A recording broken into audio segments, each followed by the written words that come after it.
not know we all left. He knows. Oh, okay.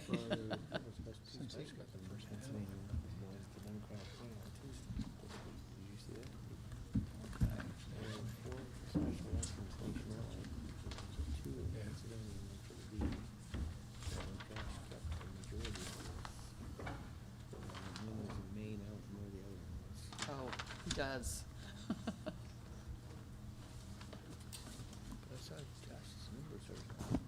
Slipping. So he's got a dispute with a neighbor on his yard.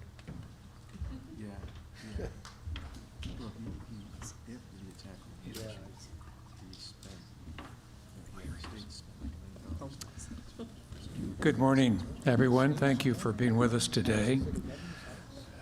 I want to welcome our newest member of the commission, Raj Punjabi. We're delighted that he could join the commission, and this is his first official meeting as a commission member, and we're really very, very pleased to have him as a full-fledged member of the commission now, and we're grateful to all of you for participating.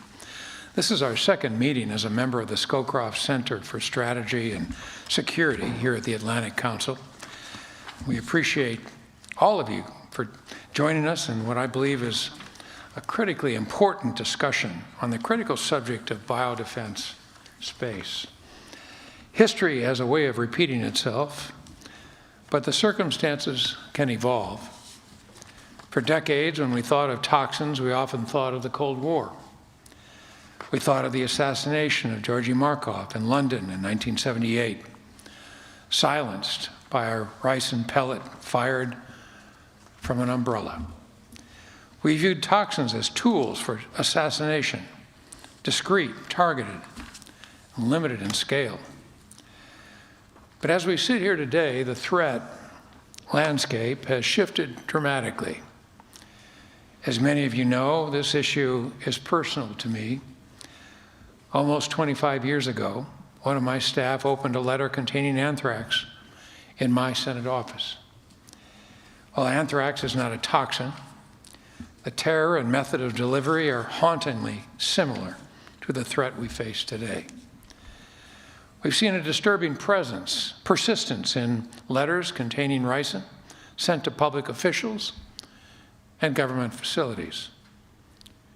These letters are disruptive, dangerous, and all too common.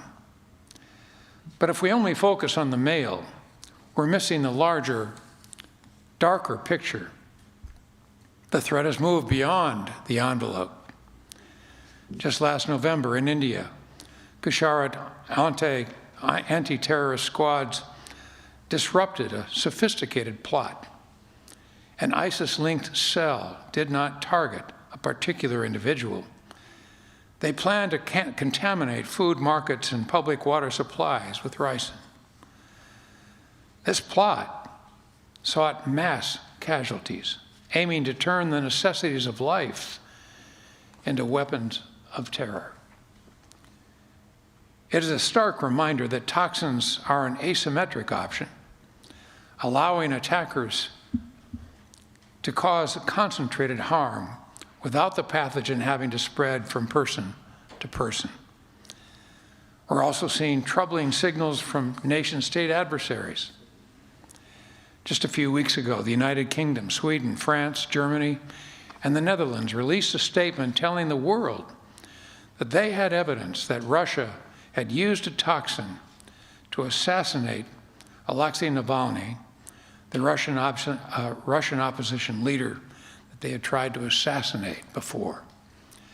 The State Department has raised serious concerns about whether China, Iran, North Korea, and Russia are complying with the Biological and Toxin Weapons Convention.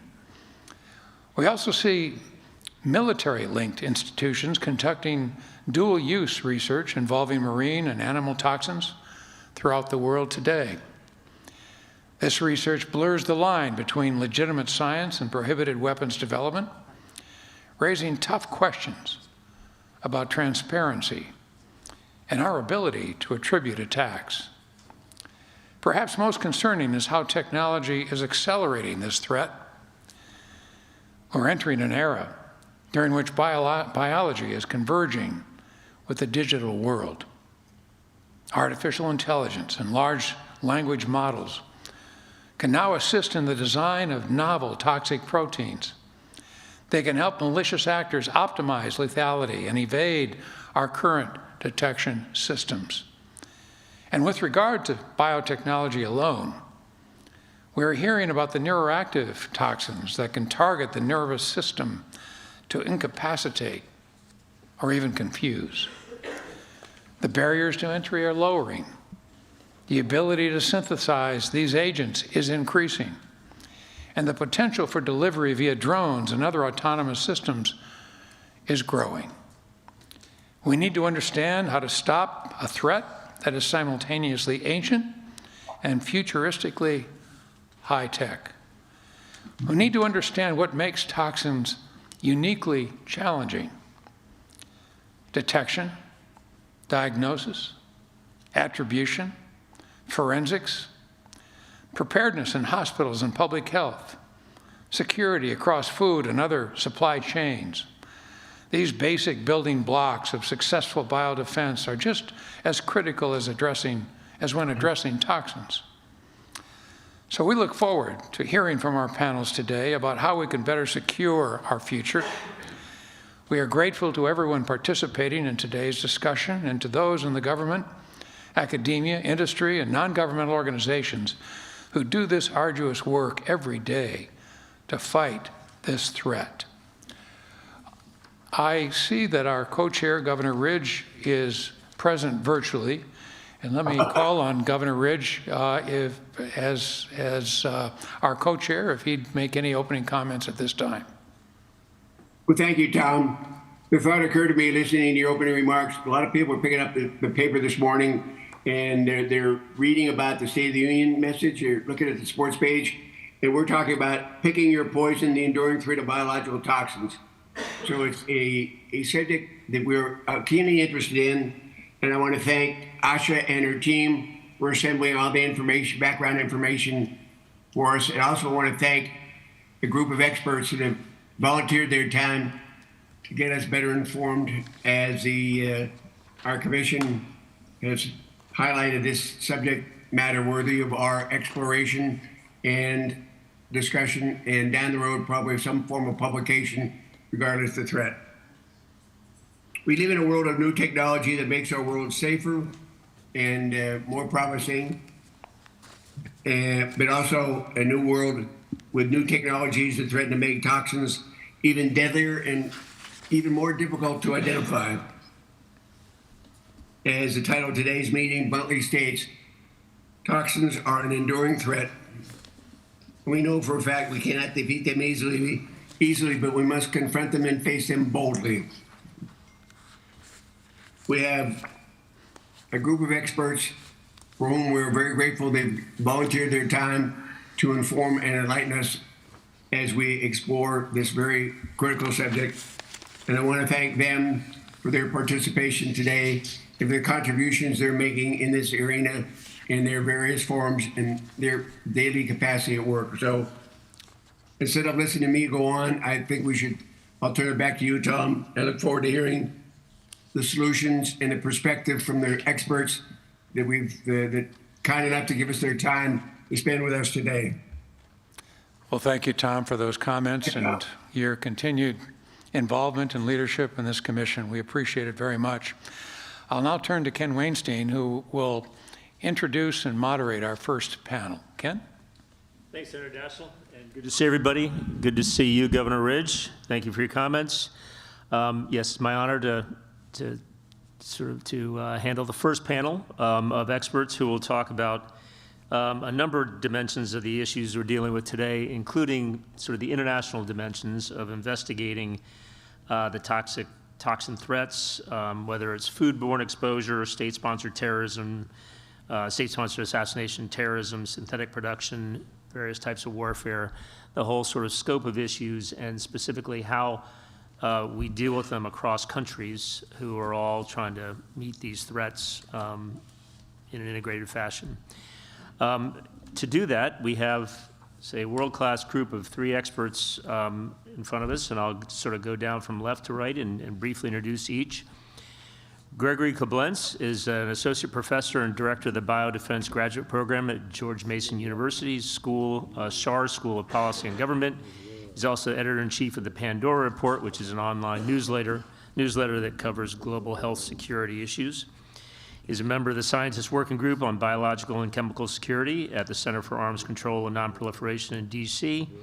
And in 2016, he briefed the UN Security Council on the impact of emerging technologies on the threat posed by non-state actors in regard to weapons of mass destruction. And his teaching and research focus on understanding the causes and consequences of the proliferation of nuclear, biological, and chemical weapons to state and non-state actors. So thank you, Dr. Koblenz, for being with us today. Next is Fanny Iwan. Very nice to have you, Dr. Iwan. She's a specialized officer with the Bioterrorism Prevention Unit at Interpol, which is the International Criminal Police Organization. Her mandate involves developing capacity building activities and producing resources for Interpol member countries to strengthen the multi-agency response to biological incidents.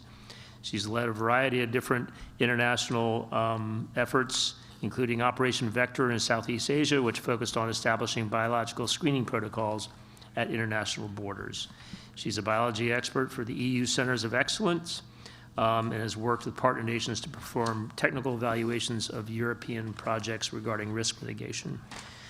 She's also worked as a scientist in biosafety level 2 and 3 laboratories across the globe, and her academic research focused heavily on bacteriology and specifically the investigation of drug discovery and resistance mechanisms in a long Latin word that I can't pronounce. So I'll leave that for her. And then last but certainly not least, Dr. James Giordano, who's the director of the Center for Disruptive Technologies and Future Warfare at the Institute for National Security Studies at the National Defense University. He served as Senior Scientific Advisory Fellow at the Strategic Multi-Layer Assessment Branch of the Joint Staff in the Pentagon, and a variety of other important positions in and out of government. He's a widely published author of over 350 papers on international scientific literature and numerous government reports. He completed his postdoctoral training in neuropathology and toxicology at Johns Hopkins and is currently completing a DPhil in political philosophy in Germany. So that gives a taste of the expertise that we have among the three of you, and we're greatly looking forward to your remarks. So whoever would like to start, I'll turn it over to you and we can just go down the row. And then we'll ask you some questions. Thank you. Great. Thank you for inviting me to talk to you today about the threat posed by toxins and how the international chemical and biological weapons non-proliferation regime can be strengthened to counter this threat. The importance of this topic was dramatically illustrated by the recent revelations that Alexei Navalny was assassinated using a toxin called epitibidine that is derived from South American poison dart frogs, which are not found in the Arctic, where Mr. Navalny was imprisoned by Russian authorities for the last 2 years. Navalny had already been poisoned by Novichok and survived that in 2020, and was currently serving a prison sentence in a Russian penal colony in the Arctic. According to the group of European countries who discovered how Mr. Navalny was assassinated, quote, only the Russian state had the combined means, motive, and disregard for international law to carry out the attacks. In my remarks today, I will discuss the threat posed by toxins being used as weapons by states, how toxin weapons are controlled by the International Chemical and Biological Weapons Non-Proliferation Regime, and how that regime can be strengthened to reduce the threat posed by toxin weapons. To start, it's important to identify clearly what toxins are. There is, however, no single internationally accepted definition of what constitutes a toxin. I define toxins as toxic chemicals produced by living organisms, including bacteria, animals, plants, algae, and fungi, or synthetic analogs and derivatives of these chemicals that can cause death, temporary incapacitation, or permanent harm in humans, plants, or animals. Prominent examples of toxins include the botulinum toxin produced by Clostridium botulinum, cardiotoxin produced by cobras, conotoxins produced by cone snails, tetrodotoxin produced by pufferfish, saxitoxin produced by algae, aflatoxin produced by fungi, and ricin from the seeds of the castor oil plant. The potential number of harmful toxins is actually much longer than this list, which is illustrated by the fact that the toxin used to kill Navalny was not on a comprehensive list of toxins developed by the OPCW Scientific Advisory Board a few years ago. So how do toxins compare to chemical and biological warfare agents? Toxins are often considered both chemical weapons and biological weapons. Since they share some features of both types of weapons, they're sometimes called mid-spectrum agents. As poisonous chemicals, however, toxins are generally more similar to chemical warfare agents than biological warfare agents. However, given the diversity of chemical warfare agents, toxin agents, and biological agents, this general comparison is not exact, and lots of exceptions to this general rule. Some toxins have been synthesized chemically, while others can only be produced through biological processes. Acquiring large quantities of toxins directly from natural sources can be complicated by the minuscule amounts of toxins produced by these organisms, the challenge of extracting the toxin from the host, and the need to purify the toxin to the necessary concentration for its intended purpose. The chemical synthesis of some toxins is possible, but it tends to be expensive and inefficient. Producing bacterial toxins requires growing the proper strain of bacteria under the right conditions to promote the toxin production and extracting the toxin from the growth media and purifying it to the desired level. This is a similar level of complexity to producing biological warfare agents such as bacteria and toxins. Generally speaking, producing large quantities of toxins of a highly pure nature is technically demanding. In contrast, there are well-established processes producing chemical weapons such as nerve agents at industrial scales. Overall, toxins combine the disadvantages of both chemical weapons and biological weapons. While toxins can be far more lethal than the most toxic chemical warfare agent, for example, botulinum toxin is 100,000 times more toxic than sarin. Toxins are more complicated and more expensive to produce, either through natural means or synthesis. This means production of toxins on a scale large enough to support military operations is either impractical or uncompetitive when compared to chemical weapons. In addition, toxins have proven harder to weaponize than biological or chemical warfare agents, which also limits their military utility. These disadvantages matter less for small-scale attacks against individuals or small spaces, which is why these toxins have been sought after by intelligence agencies and by terrorist groups. How do toxins currently fit into the chemical and biological weapons non-proliferation regime? The development, production, stockpiling, acquisition, retention, transfer, and use of toxins as weapons, regardless of their means of production, whether produced organically or synthetically, is prohibited by the 1993 Chemical Weapons Convention and the 1972 Biological Weapons Convention. Under the general purpose criterion used by both treaties, the development, production, and possession of toxins in types and quantities that have no permitted purposes are prohibited. The prohibition contained in both treaties apply to toxins regardless of their origin or method of production. Following the recent revelation that Navalny was poisoned with a toxin, Russia has claimed that toxins are not covered by the Chemical Weapons Convention and therefore cannot be discussed by the Organization for the Prohibition of Chemical Weapons. This is completely and utterly false, and the Russians know it. The Chemical Weapons Convention list of chemicals subject to verification include two toxins, ricin and saxitoxin. One of the challenges facing the international chemical and biological weapons non-proliferation regime is posed by the multi-use nature of the materials, equipment, and facilities needed to research and produce toxins for scientific, commercial, and peaceful purposes, which are the same as needed to develop these toxins for offensive military applications. For example, while botulinum toxin can be a deadly weapon, it's also a popular way of removing wrinkles and has been approved by the FDA for treating more than a dozen other medical conditions. While the international legal prohibition against the development and use of toxins is clear and comprehensive, there are gaps and weaknesses in institutions responsible for verifying and enforcing these prohibitions, which create opportunities for states to exploit these gaps for the development and use of toxin weapons. Where the Chemical Weapons Convention and Biological Weapons Convention differ is their institutional capacity for determining the intent behind dual-use activities and facilities and verifying compliance of states with these prohibitions. For example, the Biological Weapons Convention lacks a verification system of any kind. The Chemical Weapons Convention does contain elaborate verification provisions, and as I mentioned, does cover ricin and saxitoxin on its list of chemicals subject to verification. but the OPCW has focused primarily on verifying traditional chemical weapons development and production. The use of toxins is also prohibited by the Geneva Protocol, the Chemical Weapons Convention, and the Biological Weapons Convention. And the use of toxins in an armed conflict could constitute a war crime or a crime against humanity, which could be subject to jurisdiction by the International Criminal Court. In the history of toxins of weapons, we've seen a wide variety of toxins pursued by a number of states for use as potential weapons since World War I. But toxins have failed to be widely adopted for other military or clandestine purposes. Even among military or clandestine programs that conducted research and development on toxins, toxins have been used less often on the battlefield or for assassination purposes than synthetic human-made chemical weapons. Since World War I, approximately 25 countries have had chemical or biological weapons programs with a military focus. Of these countries, only 4 have actually produced a toxin-filled weapon. Since 1946, 16 countries have sought to develop and use chemical and biological agents as part of a clandestine program for assassination or sabotage operations.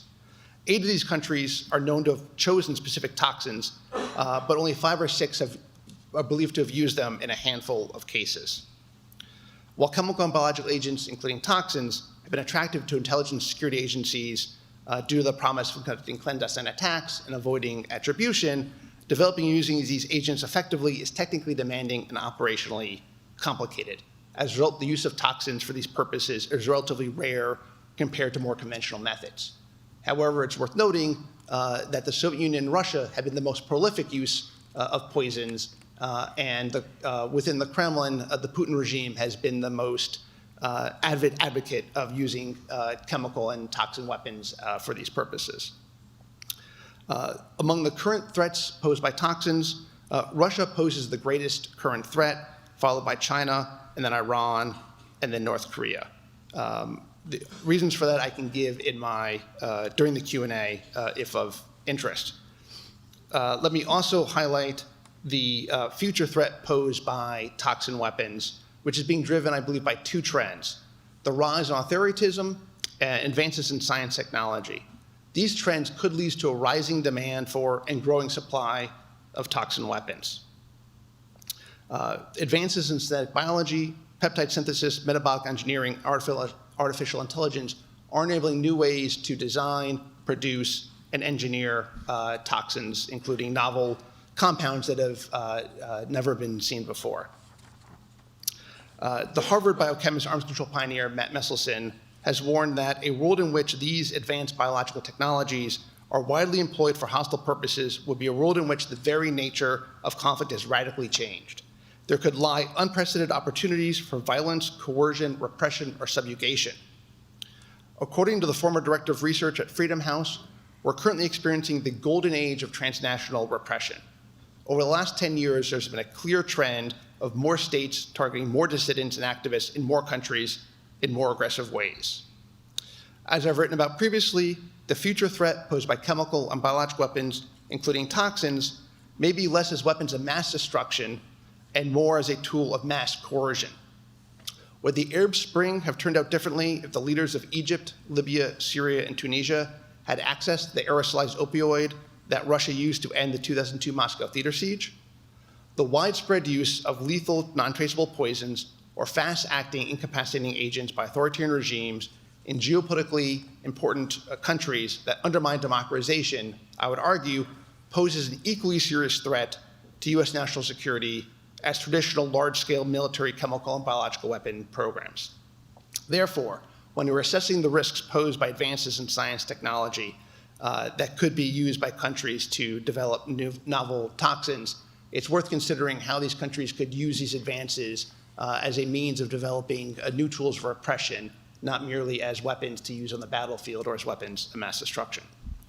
Thank you for your time. I have a long list of policy recommendations for strengthening the international chemical and biological weapons non-proliferation regime that I'd be happy to discuss during the Q&A.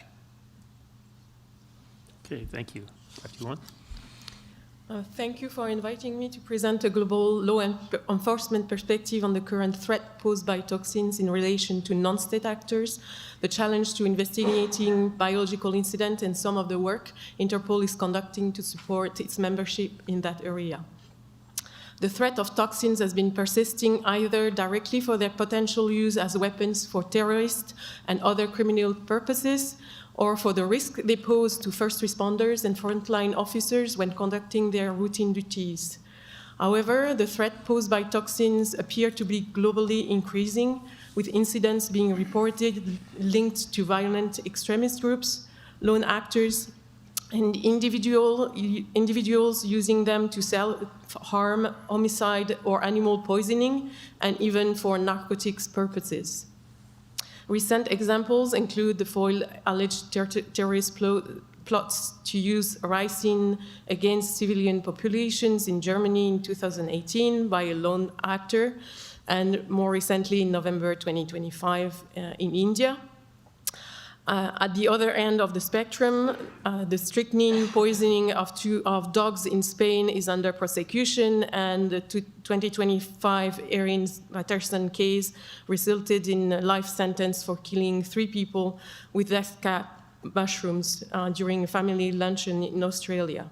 All those cases are affecting law enforcement. In addition to its perceived increase, the toxin threat is evolving. While in the past, reported incidents were almost exclusively involving toxins listed on the OPC scheduled list of chemicals, such as ricin and heparin, increasing reports and investigations are launched for incidents involving more varied and less well-known toxins, as was discussed by Greg.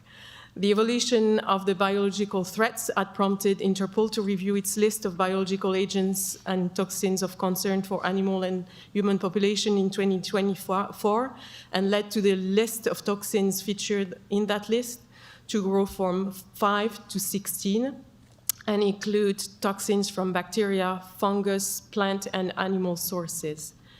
This list is used by Interpol to support the law enforcement community's intelligence collection and monitoring efforts. The threat will continue to evolve as toxin-related information and technology become more available and increasingly affordable and/or enabled by new tools such as AI or 3D printing. Despite the increase in reported incidents, misuse and attempts to misuse toxins are likely underreported. In countries where accidental exposure to a specific toxin is known to occur, it is likely that some cases are not investigated and pass off as accidental. And where exotic toxins are involved, in absence of indicators of foul play, looking for and finding traces of the incriminated toxin adds to the challenge, as signs and symptoms are usually non-specific. Underreporting is even more likely in the agricultural sector, where awareness about the potential for use of toxins for agrocrime or agrotourism among those health professionals is usually low, and poisoning cause may be ruled as unknown. Investigations and attribution remain challenging for incidents involving toxins at all stages, starting with the detection that an incident of suspicious nature has occurred. This stems from several factors. On the global level, most first responders and frontline officers are not aware of indicators of biological incidents in general and of the toxin threat in particular. And that is independent of the what sector they work in. Law enforcement, customs, public health, veterinary, or environmental services have blind spots and usually are not trained in the identification of toxin-related indicators. These training courses are usually limited to CBRN and hazmat units. In many countries, interagency reporting mechanisms between law enforcement and health services are not in place for this type of event, impeding both the detection and investigation processes of such incidents. And for a long time, the focus of prevention, preparedness, and response to toxins incidents had been on assassination and poisoning of individual, and not necessarily on larger scale attacks affecting human or animal populations. But changes in technology pushes us to revise this point of view. In many countries, finally, microbial forensic capabilities are still at the very early stage of development.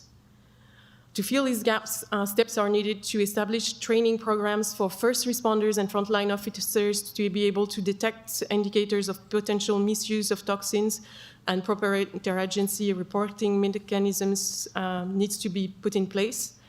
Increased information sharing on toxin incidents at international levels are needed, and the development of microbial forensic capabilities in collaboration with relevant health partners are needed. Thank you. Thank you very much. Giordano? Thank you very much. Thank you for inviting me. Let me reiterate something that both of my colleagues have said. Number one, that toxin use can be very difficult for a number of the mitigating factors. For the most part, these biological toxins are either peptides, protein structures, which render them very labile. They don't exist, quote, in the wild or in the environment for a long time. They can degrade. Or they're more alkaline structures, such as various alkaloids, such as the one that was used, for example, to assassinate Mr. Navalny. This was an alkaloid structure that is based upon the biology of an organism, in this case, a poison tree dart frog, which would then mean that this is an endogenous substance, but these two are difficult to manufacture to date, no longer. The caveats that my colleagues have noted have been existing caveats with the ricin technology that has been available up until the past 5 years. There are 3 mitigating factors that have actually changed the deployment scenario. First, understand these are not weapons of mass destruction any longer. The amount of resources necessary to create the volume of toxins that could elicit a mass destruction episode would be Herculean, I agree. However, these can really be seen as weapons of maximum disruption against targeted individuals, where the individual himself is a high-value target, or against random individuals, where the random targeting of individuals within a collective or a population then incur dread, fear, and response within other members of the population, specifically as relates to attribution, accountability, and/or prevention. In other words, these things can be used cryptically, very, very low doses and in low volumes. We don't need a factory to create these. Rather, what we need is specificity. The current technology that is available through the use of synthetic biological methods, gene editing methods, synthetic printing methods, artificial intelligence and machine learning render these tools relatively affordable, accessible, and effectable, not only by state actors, but by state actors working through proxies, by non-state actors, and increasingly via infiltration of do-it-yourself communities. The proverbial biohacker community, as you may know, has been under investigation and in collaboration with the Federal Bureau of Investigation here in the United States, most notably some of the work of Special Agent Yo, as well as with Interpol. And it's not that these organizations are inherently problematic or nefarious, but rather their penetrability to nefarious actors render them rather vulnerable. So what we're seeing is 3 factors interacting. Number one, that current technologies, emerging technologies in the biological sciences that are widely used in university infrastructures and research settings makes the capability to be able to produce, utilize, and even acquire toxins somewhat more facile. Number two, many of these toxins are available direct to consumer with regard to individuals who are working in academic and research facilities. Many of these toxins have biomedical uses that are valid uses. They're used as research probes and tools. I'm a neuroscientist by training, and I can tell you that characteristically we've used such things as pufferfish toxin, tetrodotoxin, the cone snail toxins, various snake toxins as probes to examine the structures and functions of nervous systems, and these are certainly available. And while their availability is regulated and governed to some extent, once again, purloining those availabilities and gaining access to these things is not impossible and is certainly not heroic or Herculean.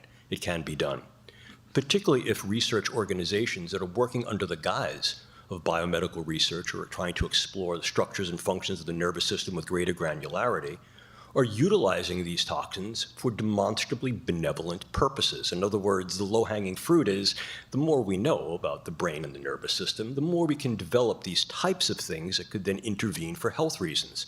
And I must tell you that some of these toxins, as noted previously with something like botulinum toxin, do have therapeutic benefit, most notably some more potent toxins such as maculotoxin and conotoxin that can be used to inhibit the nerves, for example, that are responsible for chronic pain, migraine, and a variety of neurodegenerative disorders.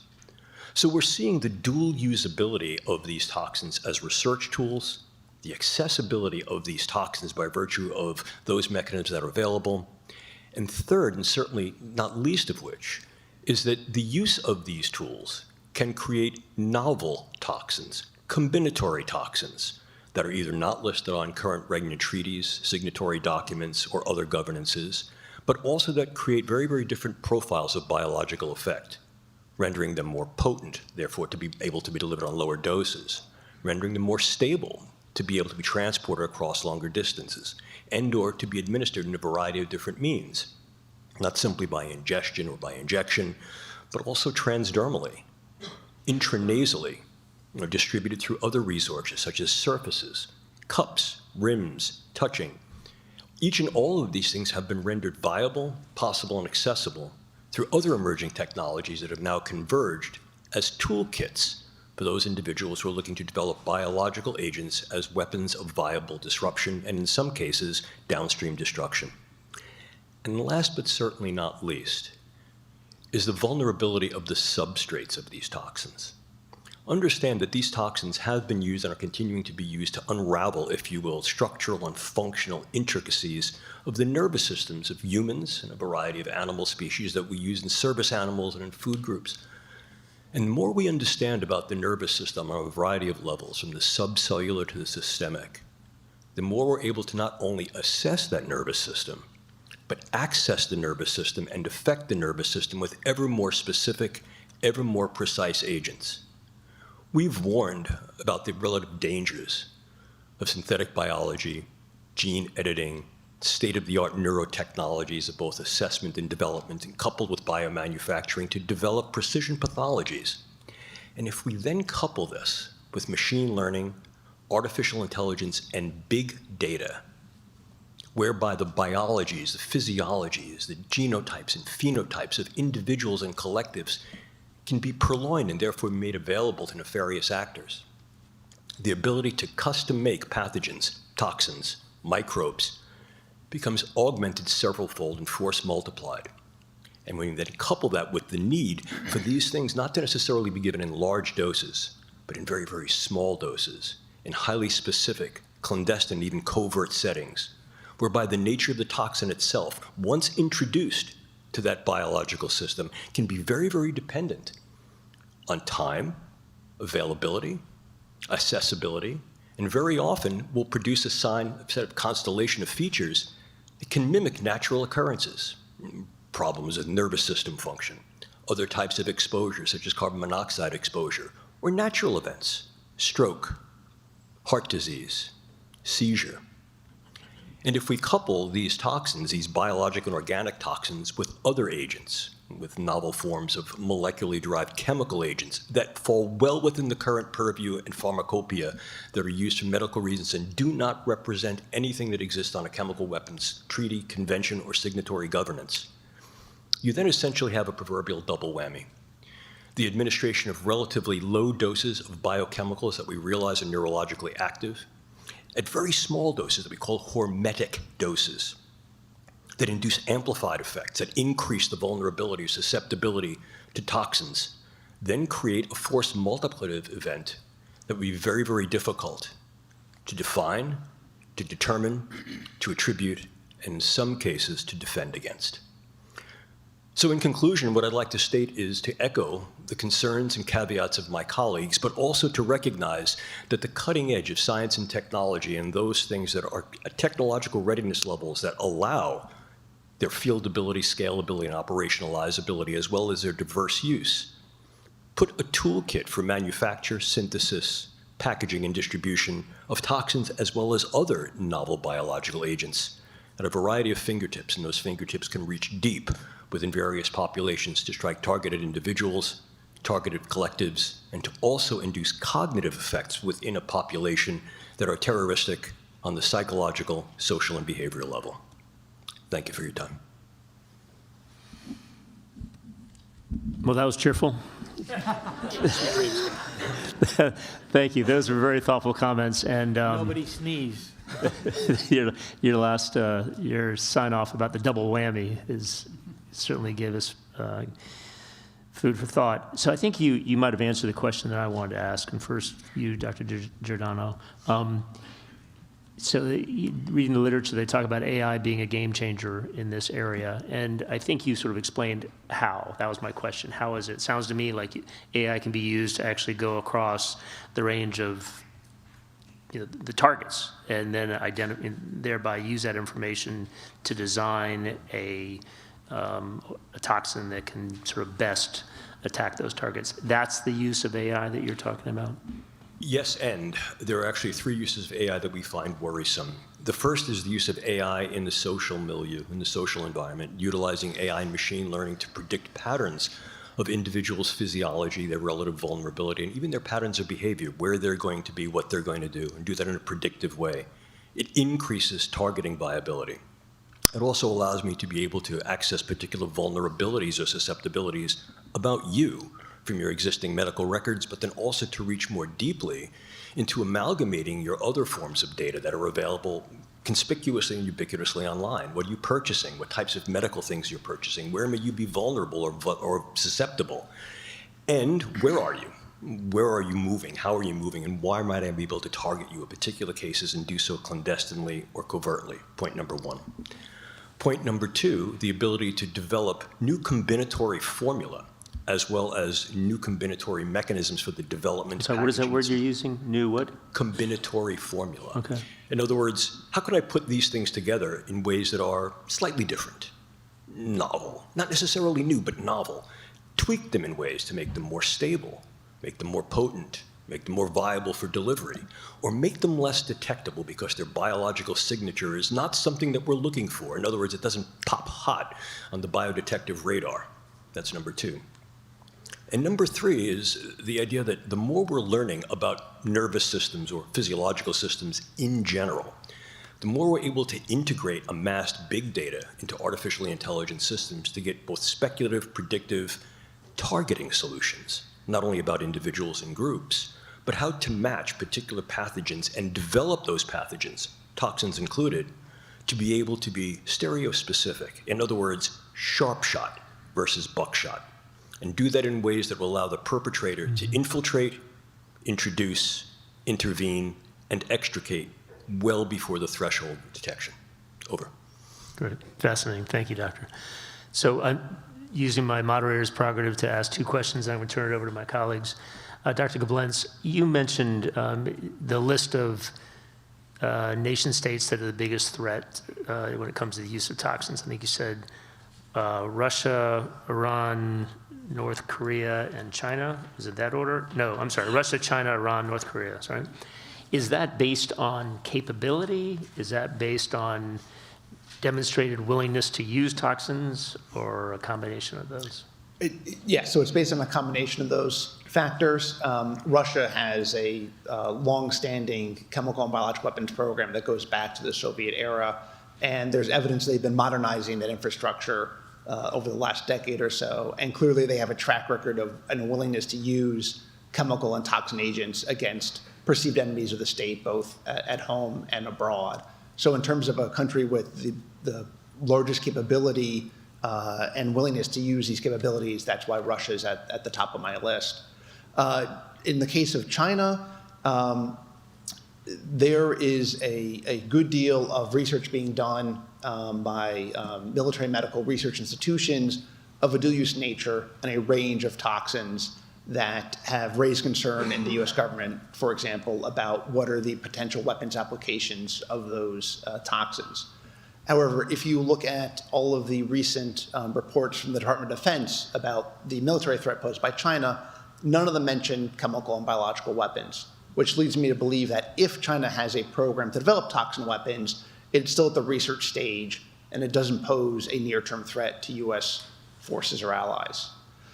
In the case of Iran, we believe that Iran has initiated a chemical and biological weapons program in the 1980s during the Iran-Iraq War, but the status of that program remains very uncertain at this time.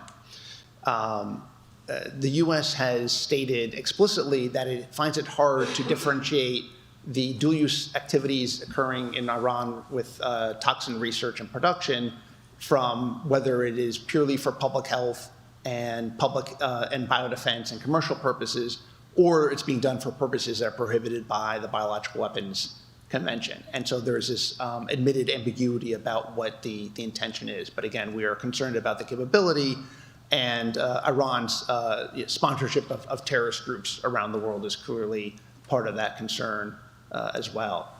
The United States has accused Iran of violating the Chemical Weapons Convention, but not for any activity related to toxins, which is unclear why we're making that distinction.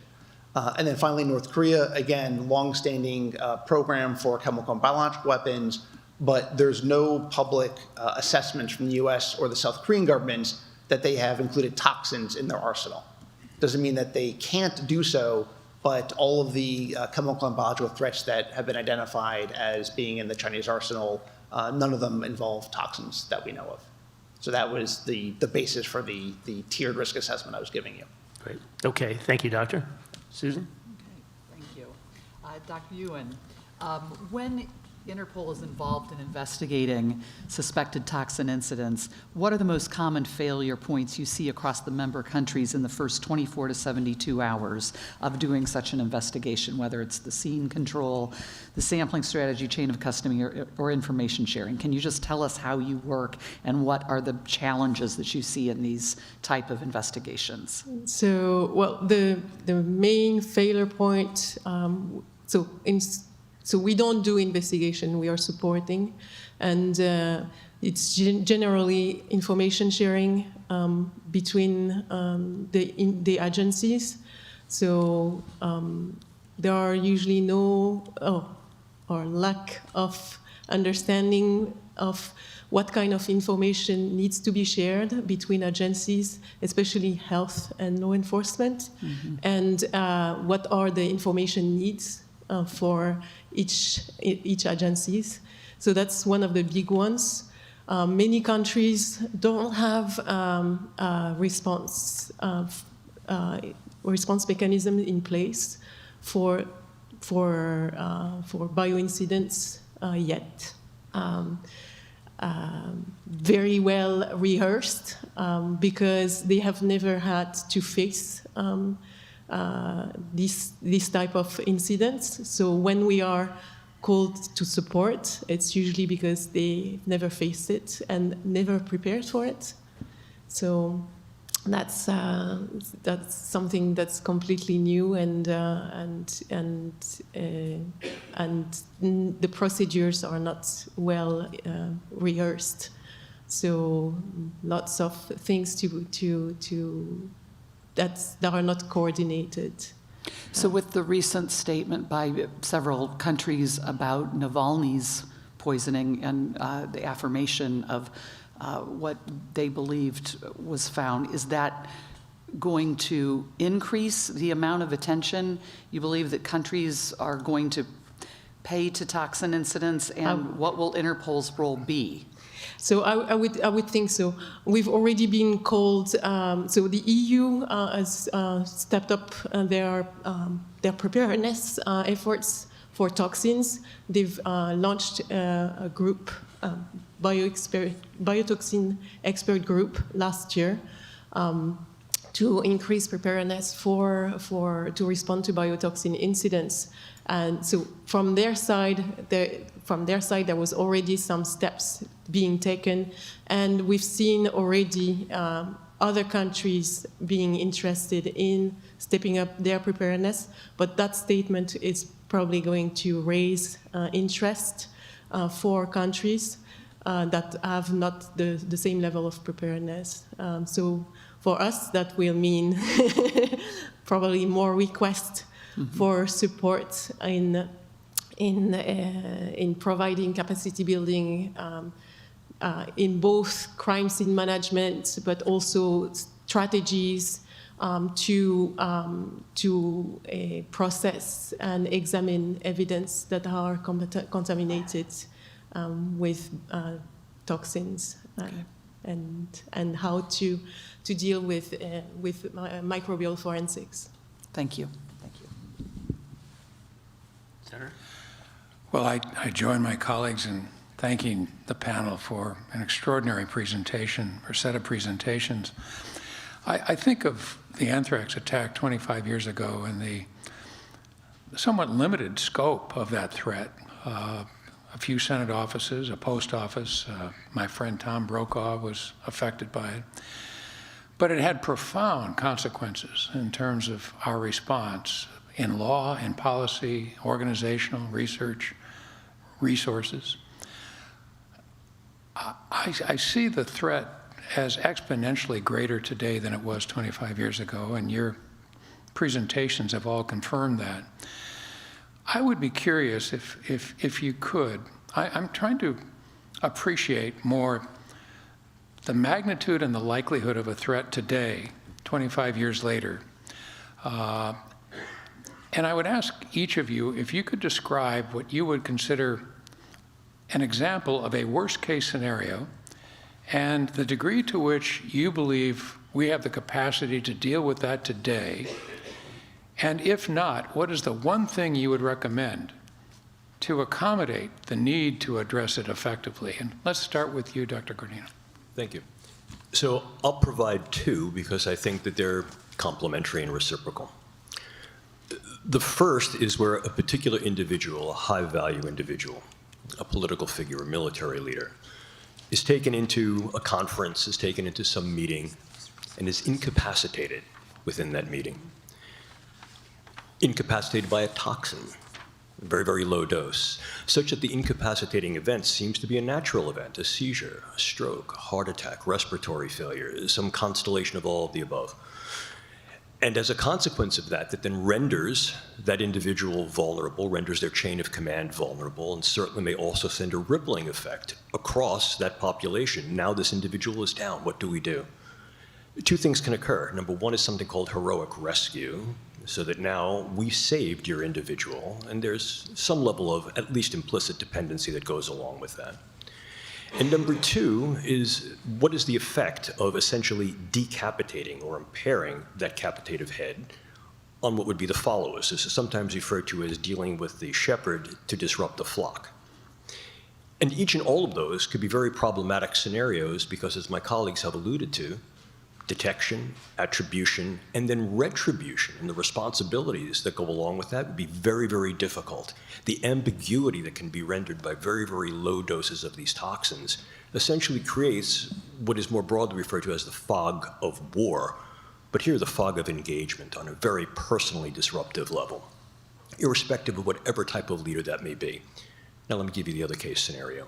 Disrupting the flock to be able to essentially disempower the shepherds. Now I may use a toxin constellation of signs and symptoms, perhaps morbidly and not necessarily mortally.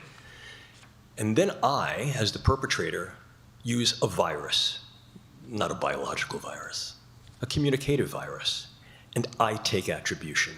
And I say that the threat is larger. I've infiltrated the food supply, the water supply, your household supply. There are trucks that we're going around every neighborhood and we're dispersing this aerosolizable. You see the effect there. Now what ends up happening is people begin to fear, dread. They see the threat everywhere. They create a paranoia. They go to their local officials, their public officials, and they demand answers. Public officials have no answers. They don't even recognize something's been done. I come back online, I say we're going to do more. And I may do more, but what I actually wait for is the psychogenic and sociogenic response. I wait for the panic to hit in. And then I come back online and say, yeah, we're going to do this at our discretion. Individuals go to their political public figures, they go to public health and they say, help us. We don't know what to help you with. I've fractured the fiduciary that exists between the polis and those political agents that are there to protect that polis. And once I engage that vulnerability, such that they're then able to harness resources, services, time, and they're distracted. Well, I've waved a hand here. That can actually be a very minimal biological strike with a hugely ampliative cognitive effect, and that may render vulnerabilities that are far more destructive downstream. So you've given me the scenario. I take it from your answer, eloquent and powerful answer, that institutionally we're not prepared for that kind of threat. What is the one thing you would recommend, if there is one thing, above and beyond anything else? To your first comment, sir, I believe that we are mobilizing particular mechanisms of detection, deterrence, and defense. But in a forum such as this, an open forum, those types of discussions would best be held within a sensitive classified information facility. Obviously, that level of preparedness is not something we'd want to communicate to our peer competitors or adversaries. But I think writ large, what becomes more important is an increased understanding on a variety of levels, from public to the political, from the military to the mundane, that these things exist, not as science fiction, but as science fact. And that a whole of nation approach is what's going to be necessary to mobilize the resources necessary to do the readiness research to be able to stand within a posture of preparedness. Thank you. Dr. Irwin or Dr. Koblenz, do you want to add anything to that? Sure. Different scenario or different response? So I think there are several, unfortunately, worst-case scenarios one could come up with. And again, looking at the range of ways that chemical and biological toxins have been used historically, but taking advantage of advances in technology. So, for example, the infiltration of a heat-stable toxin into the supply chain for food or medicine that could cause not only mass casualties, but also maximum disruption to society. The use of a novel toxin that's easily administered to a target that has delayed effects but mimics a neurodegenerative disease that could be used as a way of silently silencing critics of a regime. And then other applications of toxins that would enable a large-scale incapacitating effect that would enable an aggressive state to pacify a population without having to engage in large-scale ground warfare. And you can think of several particular scenarios where that would be of interest to certain countries. So I think, unfortunately, there are a range of potential ways that existing interests in these types of weapons can be married with new technologies, come with new modes of employment, and that requires, I think, a very broad-based set of strategies to prevent and detect and defend against, and then do the attribution if those things ever do emerge. So just to, and in the interest of time, I don't want to belabor this, but if there is one thing we ought to focus on to address scenarios as you've described them, what would the one thing be? I know that's kind of an unfair question because there are many things we have to do, but if you had to prioritize, what's the most important?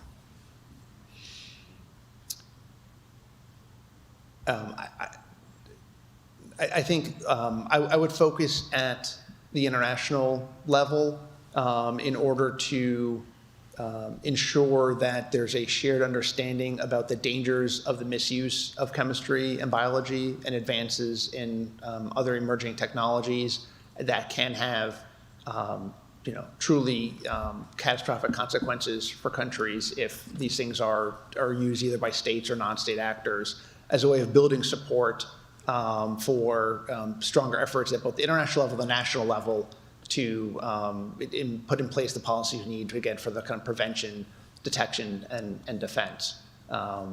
Again, Thank you. There's more, but that's what I can do for now. I've exceeded my time. Thank you. Well, thank you all for your testimony. And just, Dr. Giordano, your last example of fear, reminds me of what happened here in D.C. in the mid-'90s with the shooter out of the back of the car, and how people literally, I was one that when I filled up my car with gasoline, at the gas station, I hid behind my car because that fear was rampant. And we had, remember my son's 5th birthday, we actually had volunteers. They played football, and we had volunteers looking for white vans that may go down Russell Road, where I live. So you can see how that would really penetrate the nation, let alone a community.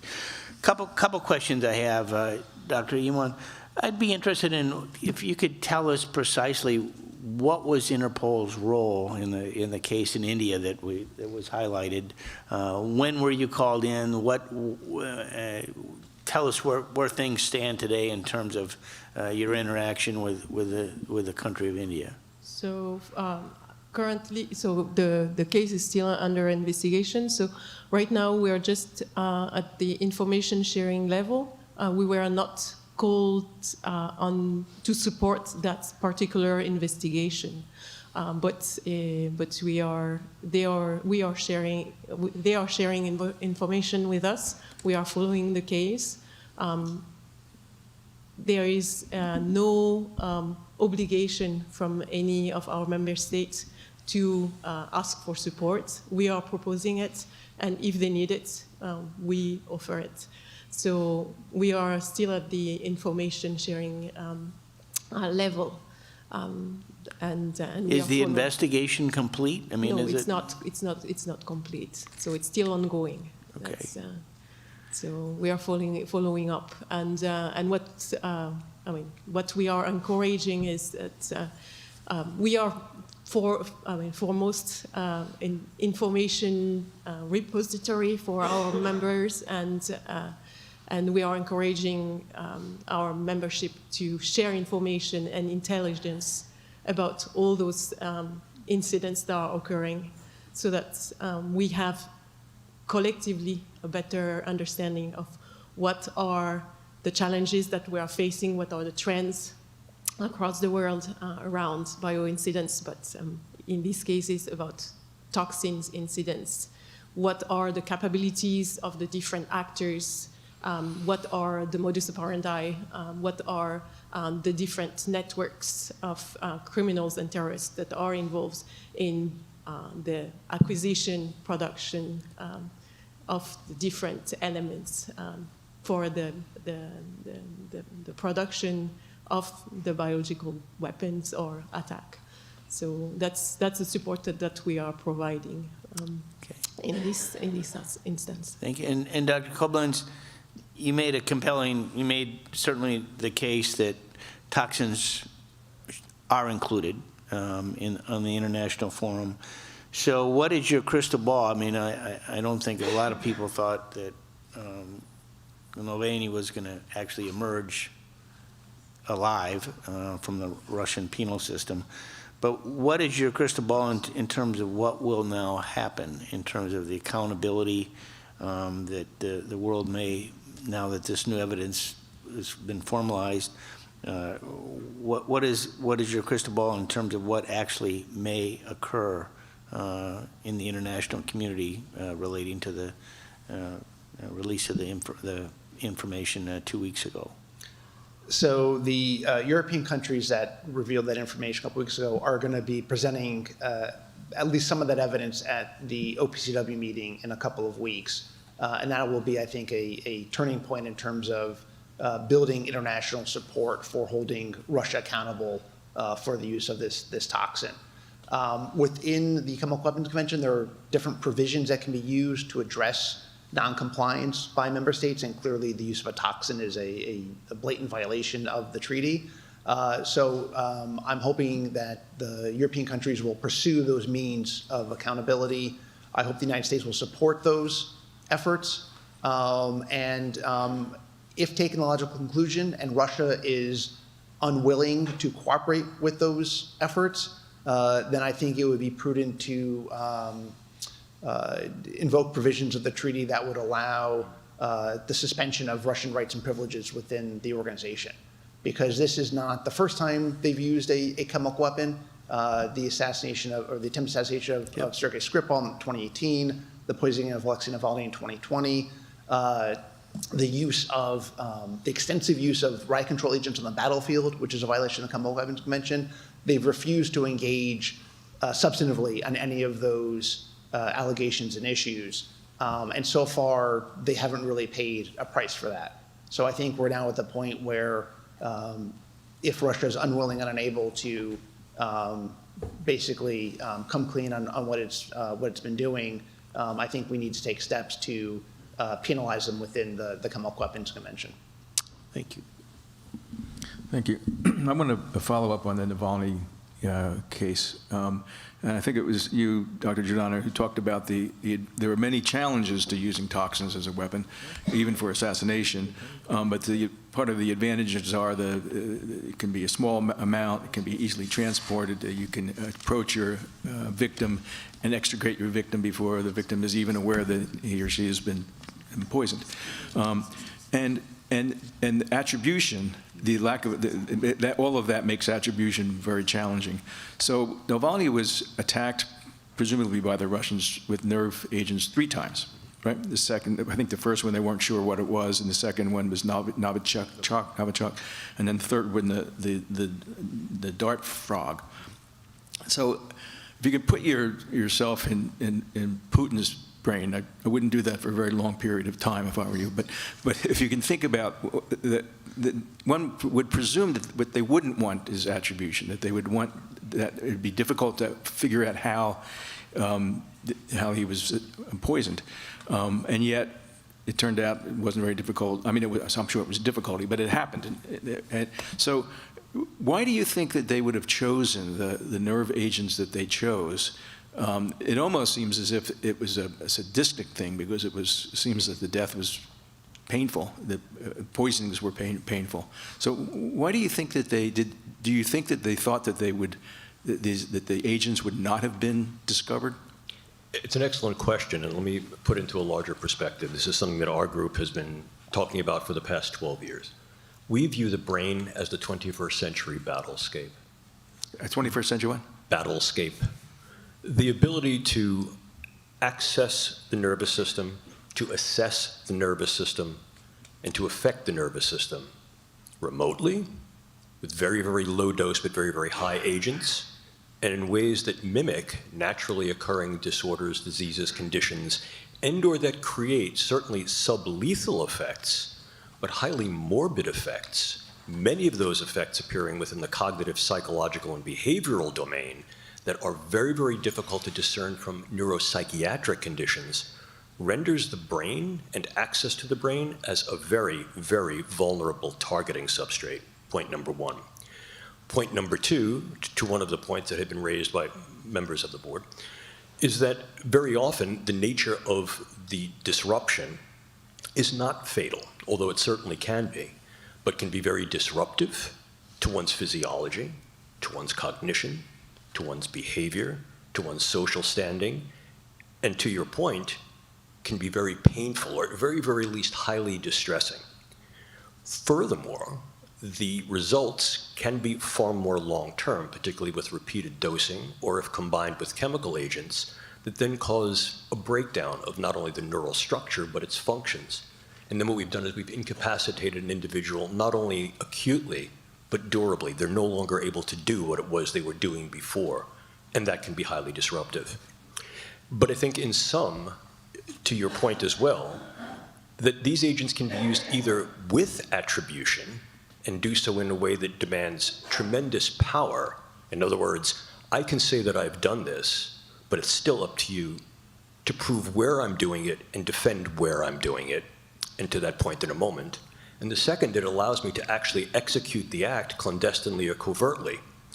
And unlike other forms of agents where person must go against person, understand the low doses that can be rendered by these types of toxins and their potency can allow them to be administered by micro-drones, drones that are the size of insects, for example, or increasingly we're actually seeing manipulation of organic organisms, bugs, rodents, that are essentially vectors for the delivery of toxins and other pathogens. So the targeting scenario is changing, and the targeting solutions are changing, which complicates detection, defense, and deterrence.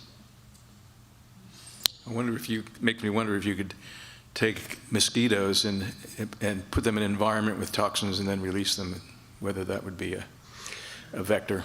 Well, you could, but the problem with that would then be one of control. So you're losing command and control of the vector.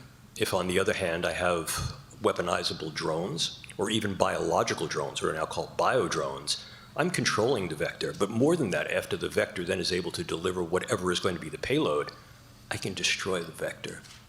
And one might not suspect, for example, that the fly in their shower is actually a biological weapon system. And it's gone. Thank you. I also want to thank each of you for your presentations and adding to my nightmares tonight as well. Each of you have given a very comprehensive view, I think, of the threat landscape, the novel agents, the gaps we have in attribution, the lack of accountability. And Dr. Giordano, you in particular highlighted how advancing technologies in both AI and biotechnologies will accelerate that threat landscape. Those same technologies could be used to actually enhance deterrence, detection, and response. And I'm curious if you wouldn't mind going in turn, paint that scenario for us. What does the opportunity look like years from now to leverage those technologies to actually enhance, again, detection, deterrence, and response? Yes, sir. I mean, specifically to the point, you may recall that it was during the United Nations General Assembly that President Trump had made the announcement that there's going to be incentivization of utilizing artificial intelligence systems to be able to surveil, to ascertain, and to allow at least some level of assurance and governance of adherence to the biological toxins, weapons conventions, and chemical weapons conventions.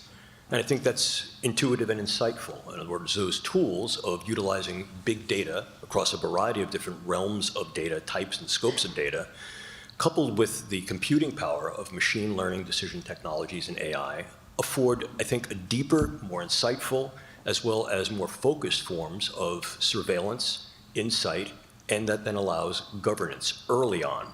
Because the need here is to look further upstream, if you will, not necessarily just looking at the products of what a particular laboratory or group is making, the deliverable, but what are the substrates that they're using?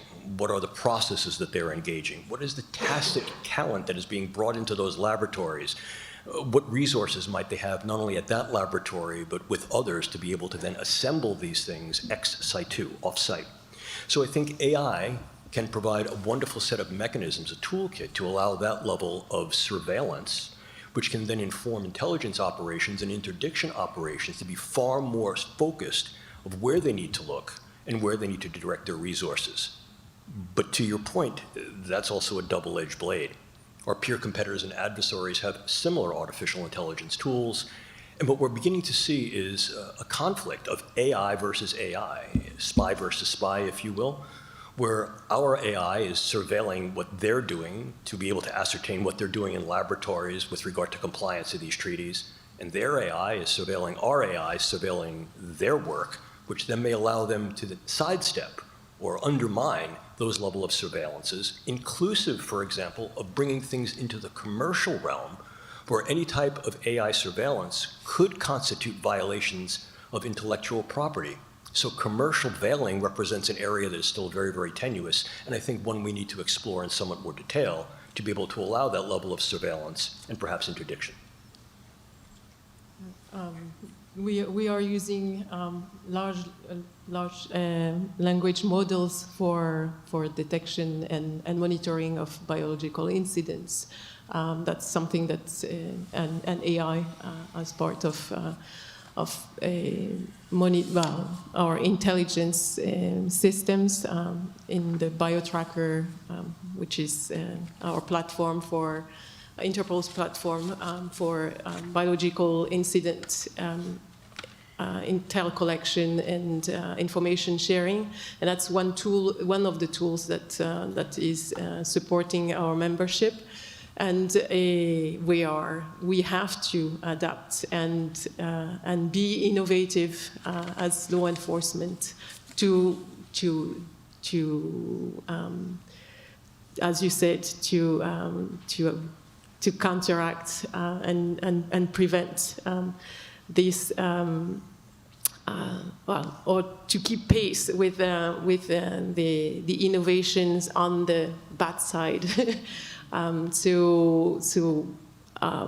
Part of what Interpol does is try to come up with innovative solutions, work with groups in looking at what are the threats and coming up with solutions.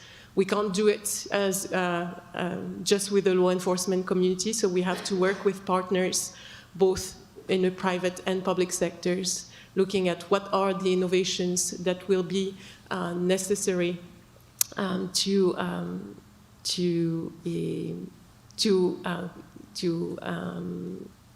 how do you say? I'm losing my words. To face and try to anticipate those upcoming threats coming from AI, coming from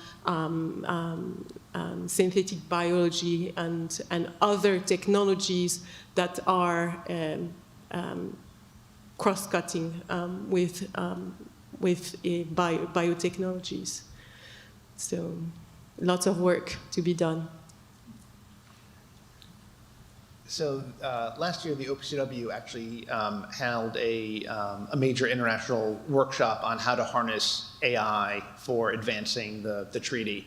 And I think there are a lot of potential applications for using not just AI, but other advances in synthetic biology and other fields, platform technologies, to accelerate development of medical countermeasures, to improve detection and diagnostics, which obviously plays into any kind of public health or medical response, as well as attribution. But the reality remains that those technologies are only as useful as kind of the brick and mortar capabilities we have to implement them. So right now, for example, there is no network of laboratories in the world that are set up to detect toxin agents. Individual labs can do so, but there is no network, no system to ensure that there is a network of these labs ready and able to analyze samples as soon as they are found and submitted. And maybe this accounts for why it took 2 years for the identity of the poison used to kill Navalny to be identified the way it was. The OPCW is in the process of setting up such a network, but it needs to be done. And once that network is in place, it can then harness these technologies for detection, diagnostic, forensic purposes. And I think it will actually generate the demand for those applications, which would go a long way to increasing the risks of any potential state or non-state actor from thinking that they get away with an attack. That'll be much less likely if they know that there is a network of laboratories that are prepared to do these kind of very sophisticated analyses very quickly and determine who the perpetrator was. Thank you. Okay, Governor Ridge, do you have any questions for the panelists? I want to thank this extraordinary panel for their contribution to our discussion today. I'm just thinking back in my own time in the military. Could you tell me whether or not an adversary could use these toxins on a battlefield without adversely affecting themselves? Can its use be limited, or would they have to take other precautions for themselves in order to use this in a traditional warfighting scenario? If I may, let me start that answer. In short, the answer is that these toxins and other forms of novel agents render a high usability to the aggressor for the very reason that they can be administered at a distance, at very, very low doses that are highly potent, to be able to take out what might be military leaders or key military installations, or at least disrupt those military installations, and in that way demand increased resource and service use to be able to care for those individuals who are incapacitated. And they can do so in a way that the necessary precautions taken by the aggressor represent things that are characteristically just found in the usual equipment bag based upon the ways that these new toxins and these agents can be packaged, stored, and delivered with very low risk to the perpetrator and very, very high risk to the target. Okay, very good. Thank you. Do you think we're at that point now where that, given you've identified 4 potential adversaries that are in the process of working on their potential use, that this is something that our military is paying attention to? Is it in terms of protecting our soldiers in the field? let me jump in real quick, and then I want to defer to my colleagues. We're working on a program called HOPE, which stands for Health, Operational Protection, and Enablement. Good. And within that, what we recognize as maintaining the health of our warfighters means operationally protecting them against any and all risks, threats, and identified harms. But it may also mean enabling them, both on the battlefield itself and removed from the battlefield in terms of those resources that are provided to them in terms of their surveillance and intelligence of what an adversary may be using, is using, and then also what that means for the conduct of the battlescape and the warfight itself, sir. Good. I appreciate that. Thank you very much. Yes, sir. I can't really talk about as military operations as Interpol, but our army personnel can be targeted and have been targeted by non-state actors, including attempts to use toxins against them through poisoning of food or water. So that's a known threat, and investigations in that case are always complicated in some countries. So that's all I have to say on that point. Unfortunately, our defenses against toxin weapons lag behind traditional chemical warfare agents and biological pathogens because those threats have been seen as more prominent and received higher priority for development of medical countermeasures. In addition, it is more challenging to develop countermeasures for toxins because they need to be optimized and specialized for each individual toxin. And there is a very long list of potential toxin threats that need to be considered. So hopefully the recent events will kind of raise awareness of this threat space and we'll promote some more work on developing these countermeasures. But right now, there's definitely more vulnerabilities there than there are in the other spectrum of chemical and biological threats. I appreciate your answers. Thank you very much. Asha? Just one question. Greg, you were talking about, or you reminded everybody that Russia has come forward and denied any wrongdoing under the rules of the OPCW. Do you think that one of the reasons they're doing that is because of because it's easier to implement penalties under the OPCW as opposed to something like the BWC? Yeah, this is a very kind of typical but clever Russian tactic to use diplomatic maneuvers to create space for itself because it knows that at the OPCW, if there are votes held at the Executive Council, Conference of State Parties, they will lose. And they've lost many of these votes along the way. So they know that they're diplomatically vulnerable in that organization. They used to have a seat on the Executive Council. They've been voted off the last several cycles because other countries at OPCW have gotten fed up with Russian lies and disinformation about Novichok's, about use of riot control agents and invasion of Ukraine. In contrast, in the BWC context, that treaty relies on a consensus-based decision-making process, which means that any one country can veto any new initiative underway. And this is something that Russia has used regularly to derail things they didn't like within the treaty.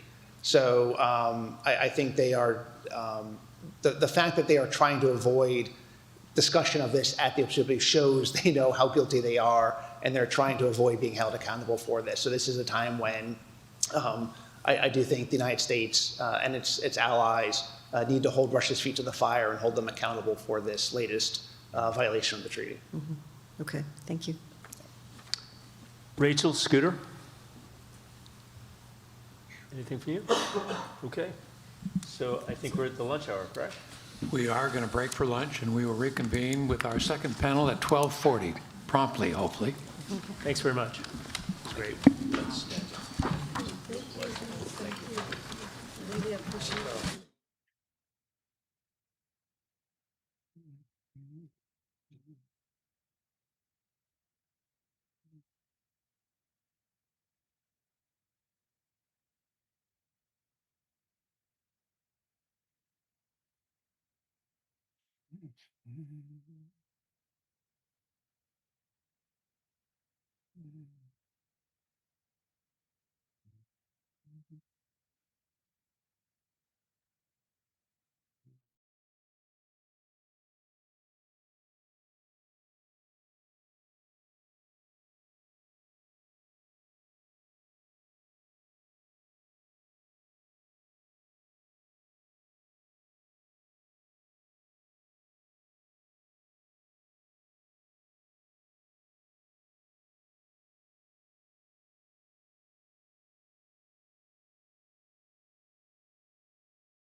fatherly, family man. Test.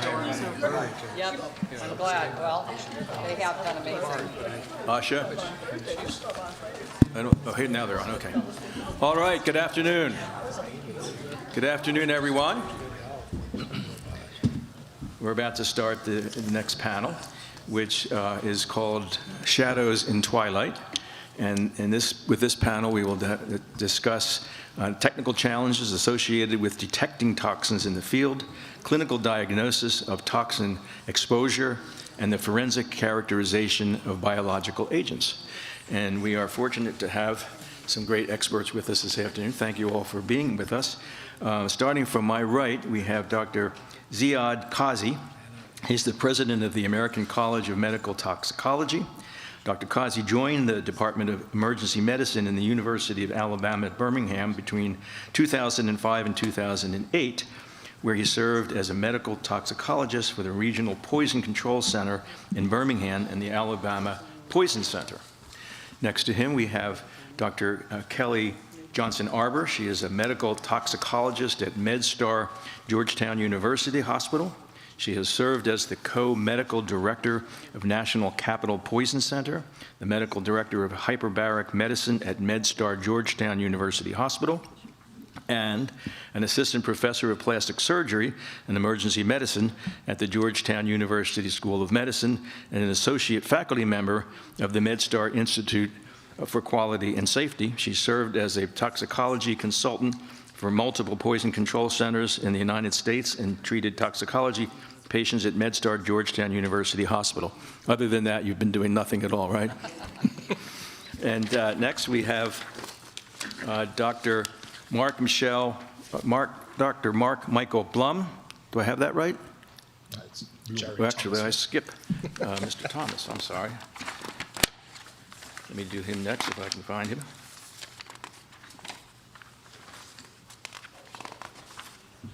Yeah. Okay, there it is. I apologize for that. Dr. Thomas is Associate Director of Laboratory Science at the National Center for Environmental Health, Centers for Disease Control and Prevention. And then next to him, we have,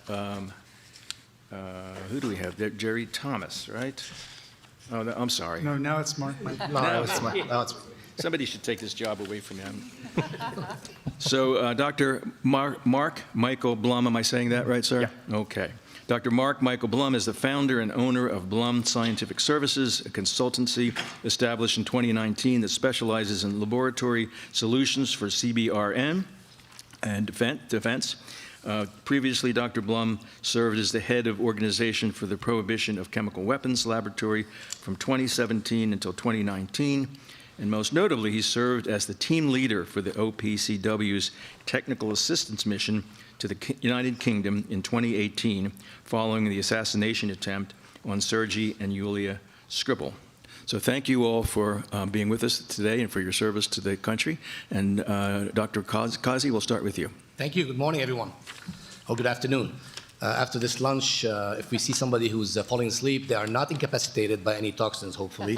And it's just a delicious food that we had to chance to consume together. So I'm here today on behalf of the American College of Medical Toxicology. This is the specialty organization for the medical toxicologists who are physicians that specialize in medical toxicology in the United States. My primary training, like most medical toxicologists, is in emergency medicine. So I work clinically on a regular basis in a very busy trauma center at Grady Hospital in Atlanta, where I am right now. I'm also the assistant medical director of the Georgia Poison Center, which is one of the busiest poison centers in the country. So I work clinically at the bedside, and I also have this poison center experience that I want to share with you. Now, my personal career as a medical toxicologist has focused on some areas that are relevant for today. One of them is emergency preparedness, and the other one is global toxicology. My role internationally in a variety of countries in the Eastern Mediterranean and also the former Soviet Union Republic countries have given me an opportunity to clinically engage on cases that are otherwise rare to encounter, mostly using WhatsApp and telephonic consultation, telemedicine, and sometimes by being present in these countries. I'm originally from Lebanon, and my wife is from the Republic of Georgia. I also had an opportunity to work with OPCW a few years ago as part of a temporary working group looking at biological toxins. Now, my clinical experience that I bring to you today includes assessing and managing several cases of botulinum toxin toxicity, tetrodotoxin, pufferfish, I've managed about 7 cases, ciguatera poisoning, ricin toxicity, and also I've had the chance to encounter other less common exposures, but overlap clinically with toxin exposures, like sulfur mustard, like phosphine gas exposures, and even ionizing radiation. So what I've learned through all these exposures that you really have to have a multidisciplinary approach, multinational approach as well, because it's really challenging to tackle the clinical aspect of what we're discussing here today. And honestly, there are cases that till today, I don't know what the definite diagnosis is. So there will be cases that will defy our diagnostic abilities. Why do I say that? Because clinicians, like myself, it's really hard for us to recognize a toxin-induced illness. You know, these signs and symptoms are very nonspecific, as you probably expect or know already. They're nonspecific and they overlap with more common illnesses like food poisoning. Think about Mr. Litvinenko, who legitimately had potentially gastroenteritis when he was poisoned with polonium-210. In some of these cases, some toxins can cause a delayed onset toxicity. That's even worse, because now we lose the connection between the illness and the exposure because you're taking history from people. And if the exposure was several days ago, there may be a memory problem, remembering all the events, and more than one event have occurred, and confusing the picture for us as clinical history takers. Now, let's say we are suspecting a toxin exposure, and especially someone like me who looks for this for a living, basically. Let's say you suspect it, and I've suspected it in many situations, but what do I do for testing? I mean, some toxins I know how to test for, but some I don't. I have to look it up. And once I find out how to test for it, where do I send the sample to? What kind of sample do I send? How do you transport the sample? How do you ship it? I tried to ship botulinum samples from Iraq. DHL said nope. They wouldn't accept the sample. I mean, these things are, for a clinician, that's what we have to deal with. We don't have access right away to the appropriate governmental entities that can ship a botulinum sample out of Iraq. So it's hard for us to do that. And also, if there's a criminal component involved, and we've had criminal assassinations highlighted today, your clinicians in the emergency department, they don't necessarily have time or experience or training in forensic sample collections or evidence collections or chain of custody. I mean, we do it for sexual assault cases in the emergency department. Not every emergency department does that. We do in Atlanta, and I do follow the chain of custody process, but that training needs to be also added to our considerations. And once we finish with the sample collection and testing, now we also need to be familiar with the treatments. Now, luckily, many of these require supportive care, which we are good at. But if there is an emerging treatment, that also is not easy. And I've practiced in international settings where some of the simple therapies like botulinum antitoxin is not even available. I've had to ship it with a civilian on a plane from Egypt to Lebanon to be able to use it. And once I had received the treatment, I had to educate people how to use it. You have to dilute it in the right way, handle it in the right way, and administer it in the right way to be able to be effective. And finally, your hospital personnel who are really clinically focused, they don't necessarily know who to call about this. I mean, they know how to call the poison center. They know to call the health department. But sometimes in some settings, they don't know who to call. And on the weekends and at night, this may be less easy for them. So I would recommend, for your consideration, first to really think about ways to enhance the training of clinicians, from first responders to first receivers, and even beyond into the hospital setting. Now, that's very difficult because clinicians don't have much time to spend on knowledge that they may or may not use frequently. So we have to think about innovative way to train people. And I've trained thousands of people around the world, and I know the difficulty in getting them in the seat or online. And people are tired of online education. So can we leverage AI here, like people were talking about ways to leverage AI? Maybe AI can help us find some tools that can assist the clinician to get the diagnosis without a big fund of knowledge for them to have. Also, I think we should support toxin syndrome surveillance, basically surveillance system that include clinical input, such as the American College of Medical Toxicology Investigator Consortium or America's Poison Center's National Poison Data System. These are clinical surveillance tools that should be looked at and maybe used. I look forward to hearing from Dr. Thomas and Dr. Bloom about the importance of diagnostic tests. We need that. We need point-of-care testing because in the emergency department, when I need the diagnosis right now, I need some sort of rapid test, a point-of-care. But you guys are experts who will tell us more about this, so I won't belabor that. But we also need these definitive methods. Of course, the US is able to have these complicated, complex, advanced methods, but the rest of the world doesn't have these methods. So we need to think about that, especially if we're trying to test things at the point of origin, for example, before they arrive to the US. And finally, novel therapies. And I hope we can see better therapies for these toxins or therapies for the toxins that don't have any therapies, and eventually make them available widely in a timely manner. And thank you. Thank you. Dr. Johnson-Arbor. Thank you. Good afternoon, and thank you to the Commission for inviting me to speak today. So I'm a medical toxicology physician like Dr. Kazi and Dr. Thomas. I'm the attending physician at a medical toxicology clinic at an academic hospital in Washington, D.C., which means that I see outpatients who think that they've been poisoned or maybe who have already been poisoned and treated. I'm also the former medical director of the National Capital Poison Center, which was the regional poison center serving the District of Columbia, some of Northern Virginia, as well as 2 counties in Maryland.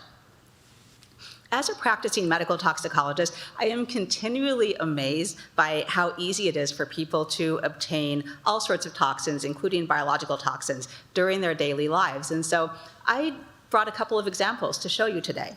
So as toxicologists, we are sort of a strange group of people. We like to collect weird things. If you go to any poison center in the US, you'll see a collection of toxicology items, trophies, what have you. So I have a couple. So first of all, these are rosary peas. So rosary peas are very beautiful. These are red and black in color. And I actually got these as an award for presenting at a toxicology meeting over 20 years ago, and I've kept them on my shelf all this time.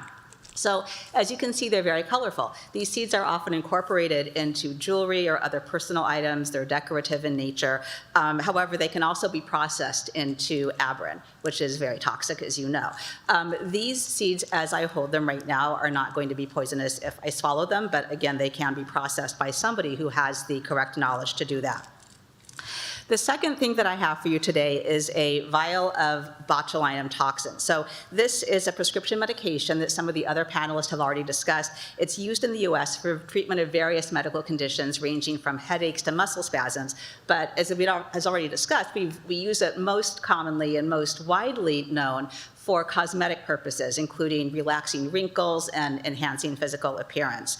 This is Botox Cosmetics. So this is one of the arguably more recognizable brand name products, but some people will choose to get a cheaper product, one that's not FDA approved, something like this. So this is counterfeit botulinum toxin. This product appears to be from Korea. The difference between these two can be huge. So on the one hand, Botox Cosmetic is FDA approved. It's going to be highly regulated for potency. The concentration is going to be standardized in each vial. The unlicensed products or the counterfeit products can vary. They can have contaminants. They may not even contain botulinum toxin, or they may contain the toxin in very high concentration. And so when it's injected, even in what's thought to be a quote unquote normal amount for therapeutic purposes, people may develop what we call iatrogenic botulism, or basically botulism poisoning from the excess dose. And this is something that, again, you're not supposed to be able to purchase in the US because it's not FDA approved, but everything's available online these days, and so that's how people get it. So in the clinical setting, the diagnosis of biological toxin exposure and poisoning has historically been challenging for various reasons. First of all, I cannot underestimate the role of education. As Dr. Kazi had mentioned this before, most physicians do not have extensive experience or clinical training in the diagnosis and management of biological toxin exposure. As medical toxicologists, we are going to be at least familiar with most of these toxins and may have actually made the diagnosis at some point in our careers, but the majority of physicians working in the ER and in medical settings have not had those experiences and are going to be unfamiliar with these agents as well as how to diagnose and treat them. As Dr. Kazi already mentioned, the signs and symptoms of biological toxin exposure are very nonspecific in nature, and that's for a reason. That's why these toxins are so powerful and they can have such an effect on people, because they cause symptoms that can be very ill-defined and can be characterized as food poisoning or flu or some other virus like COVID, and it's very easy to misdiagnose them.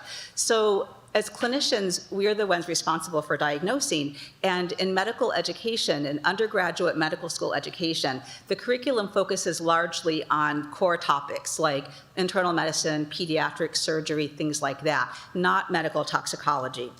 So I do strongly believe that we do need to encourage medical schools to incorporate more toxicology information and knowledge into their curriculum. And this can start in the preclinical years and extend into the clinical years as well, as currently there's no requirement for medical students to complete a medical toxicology rotation during their training in most medical schools. And I think that in this enhanced knowledge and training will help our future clinicians be more able to adequately manage the signs and symptoms of biological toxin exposures. Additionally, the challenges of laboratory testing are also very important.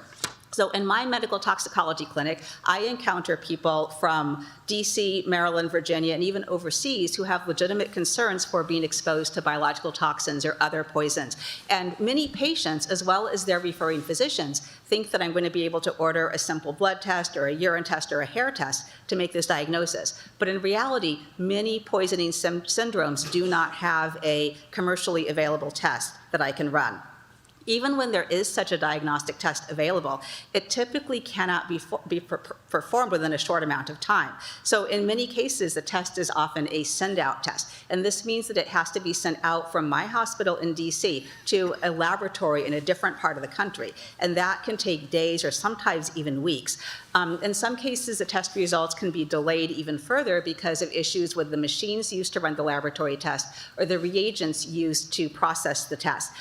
In the last few months, I've had patients have significant delays in getting their laboratory test results due to machine maintenance requirements and also shortages of those testing reagents. These delays in laboratory result resulting can actually contribute to delayed or misdiagnoses as well, which is not good for poison patients. So one way to mitigate these delays for biological toxin testing may be to focus on public health departments as the primary source of testing. And this is good in theory, but in reality, in a mass poisoning exposure, your public health departments are going to be very, very overwhelmed with limited resources. And so we may need to think about engaging both hospitals and commercial laboratories to enhance their abilities to detect biological toxins also. So the problem with this is that the public health response can vary based on where you live. And again, living in the DC area, I treat patients from the District of Columbia, Maryland, and Virginia. And I will tell you firsthand that the public health response can vary significantly based on where the response is requested from. So the response from the DC public health authorities, and as well as the timing of the response, can vary differently from that of the public health authorities in Maryland, for example. So this is where the Poison Center comes in. And the Poison Center role is very important because the Poison Center can be a liaison between the hospital and the public health departments. There are currently 53 poison centers across the US, and poison centers are staffed by nurses, pharmacologists, and physicians who are specially trained in medical toxicology. Poison centers manage calls from the public, obviously, but they also field calls from law enforcement as well as healthcare professionals. And they're instrumental in managing the intentional and accidental poisoning exposures across the US. So for clinicians, being able to consult with a local or regional poison center can enhance the clinician's ability to make the diagnosis because, again, poison centers are that resource where the people on the other side of the phone have the experience in this diagnosis. Poison centers are also able to upload their call data into a near real-time database called the National Poison Data System, or NPDS, and this can also enhance our ability to identify and timely intervene in cases of mass poisonings. You may recall in 2003 there was a mass arsenic exposure in Maine, and that was identified through NPDS data. However, it's important to realize that poison center data are passive and underreported. So what this means is that somebody actually has to pick up the phone to call the poison center in order to have that data point included in NPDS. We know that these days people don't want to pick up the phone and call. The younger generations want to go online and they want to use AI or social media, and that's how people get their health information these days. And that's not necessarily reliable, and then we could go into an entirely different discussion about the misinformation and disinformation that's available online regarding healthcare. Finally, poison control centers are available 24 hours a day, every day of the year, but many are significantly underfunded because it is very costly to keep a center open 24/7, 365. And because of this, many centers are under the constant threat of closure. Poison centers are bipartisan. Everyone loves the poison center. Everyone embraces the concept of poison control, but many people think that poison centers are government agencies, and they are not. Poison centers are sometimes present in one state. Some states may not have a poison center. Currently in the District of Columbia, for example, the closest regional poison center that covers our area is actually in Charlottesville, Virginia. And in many cases, these poison centers in the local areas have been forced to close because of budgetary constraints. So just to conclude, given the importance of poison centers in toxicosurveillance and biological toxin exposure monitoring, I do believe that it is very important for the state and local as well as federal funding government efforts to maintain or even increase their funding sources to prolong the longevity of poison centers within the U.S. Thank you again. Thank you very much. Dr. Thomas. Co-chairs and distinguished members of the commission, thank you for this opportunity to address the critical intersection of laboratory science and biodefense preparedness. I'm an emergency physician and medical toxicologist. I've been practicing emergency medicine in an academic department of emergency medicine in Atlanta for almost 30 years, and have served in the Division of Laboratory Sciences in the National Center for Environmental Health at the CDC for over 20 years. In that role, I often find myself as the middleman, or maybe the translator between clinicians and laboratorians, who often function in different worlds in terms of pressures, expectations, and limitations. The biological toxin threat has fundamentally transformed since our initial post-9/11 preparedness efforts. We've moved from primarily considering state-sponsored programs to confronting a more complex landscape where naturally occurring toxins, synthetic biology capabilities, and dual-use research create new vulnerabilities. Our Division of Laboratory Sciences has been at the forefront of these diagnostic efforts, developing detection capabilities for classical agents like anthrax toxins. Anthrax exhibits its lethality through actually a set of toxins, including protective antigen, lethal factor, and edema factor. So there is a toxin aspect to your anthrax scenarios. While simultaneously adapting to emerging threats, including novel synthetic toxins and naturally occurring biotoxins that could be weaponized, we are responding to the public health concerns. The detection and attribution of biological toxin presents unprecedented analytical challenges that distinguish this threat from traditional chemical or radiologic threats. First, the sensitivity challenge. Many biological toxins are active at nanogram to picogram levels, concentrations so low that traditional analytical methods simply cannot detect them. Second, the matrix complexity problem. Unlike synthetic chemicals, biological toxins must be detected within the complex biological matrices of food, environmental samples, or clinical samples. Each matrix presents unique analytical interferences that can mask or mimic toxin signatures. Third, the attribution dilemma. Distinguishing between natural exposure, accidental contamination, and intentional attack requires not just detection, but characterization of the toxin's origin, production method, and delivery mechanism. Forensic capabilities that demand entirely different analytical approaches than traditional clinical diagnostics. At the Division of Laboratory Sciences, we predominantly work with mass spectrometry-based methods to address these problems. We serve as a reference laboratory developing methods for emergency response to identified threats. We also work with the Laboratory Response Network, which has both a biological LRNB side for infectious disease and the LRNC side, which is predominantly focused on chemical threats. Our Laboratory Response Network represents the nation's premier emergency response capability for chemical and toxin detection and characterization. Currently, we maintain specialized reference laboratories at the CDC with advanced mass spectrometry capabilities and support state laboratories with proficiency testing and evaluation. Our method for anthrax toxins, which include the protective antigen, lethal factor, and edema factor, required developing mass spectrometry approaches capable of detecting protein biomarkers in clinical specimens at previously unachievable sensitivity levels. They are providing insight to the clinical course and treatment for anthrax and may be useful in speeding up identification of antibiotic sensitivity of anthrax species. Even after many decades, I don't think many physicians realize that the gold standard for botulism diagnosis has been the mouse bioassay, which is resource intensive and involves observing mice for days. We developed mass spectrometry methods with similar sensitivity and specificity to the mouse bioassay, and were able to transfer it to platforms that can be utilized in state labs, cutting reporting time by days. We need to maintain and hope to expand such capabilities in order to respond to large-scale events, and especially to address the concerns of the large numbers of the potentially exposed. State laboratories vary dramatically in their toxin detection capabilities, and few have the advanced mass spectrometry platforms necessary for definitive toxin identification. So for recommendations, first, sustain and expand CDC's core preparedness capabilities. We must maintain our specialized reference laboratory capabilities while expanding our surge capacity for large-scale incidents. Second, leverage our proven anthrax lethal factor methodology as a model for other toxin threats.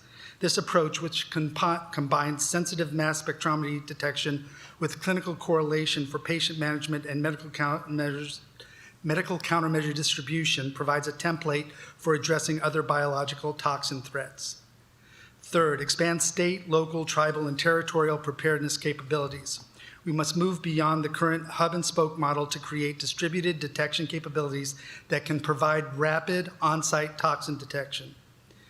The biological threat will continue to evolve as biotechnology advances and threat actors become more sophisticated. Our laboratory science capabilities must evolve accordingly, moving from reactive detection to predictive threat assessment and from centralized testing to distributed accessible testing. We cannot afford to wait for the next attack to drive our preparedness investments.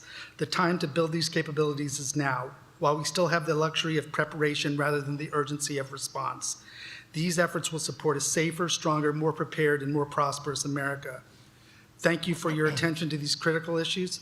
I welcome your questions about CDC's laboratory science role and in defending against biological toxin threats. Thank you, Dr. Thomas. Dr. Blum. Thank you very much, first of all, to the Commission for inviting me and giving me the possibility to speak. Even though you already introduced me as a former head of the OPCW, I just want to make sure to say that I'm not speaking for the OPCW, but in a private capacity. Dr. Thomas already pointed out very eloquently that detection of toxins in a laboratory setting, even in a specialized laboratory setting, is far from trivial because we have very low concentrations. We have an enormous width of possible toxins, also with their physical properties, chemical properties. Some are small molecules, some are proteins, peptides. So we are looking really at, and that makes them extremely challenging from an analytical perspective because you have to not only have the right instrumentation and the right techniques, but also the necessary preparatory steps to prepare your samples so you will find in your instrument what you're looking for. And this brings me to the importance again of the clinical side because found symptoms, reported symptoms inform what the laboratories will look for. We have to home in because, again, the choice of possible toxins to look for is so wide, we have to home in on what we want to look for. At these low concentrations, we cannot really do survey analysis. Those are classical, and I had questions from people in previous missions where they say, give me everything. Give me everything in the sample. This is not how it works. And at those low concentration, you have to do what we call targeted analysis. You have to really check for every single compound. Sometimes you get a few at once because they are very closely related, but it's a step-by-step process. And if the clinical information helps the lab to narrow down on the list of compounds they have to look for, that is absolutely essential because otherwise it takes extremely long and might be not successful at all.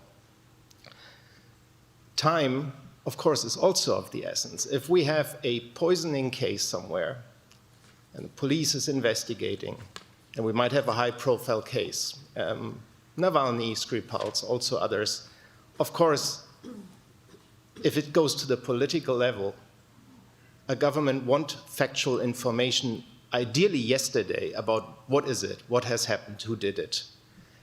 Because then you're able to base your actual actions and your policy on facts and not just conjectures. So you need to be extremely fast. That means the clinical side need to kind of see this is poisoning and nothing else. Then the laboratory has to find the actual poison, ideally within 24 to 48 hours. That's an enormous challenge.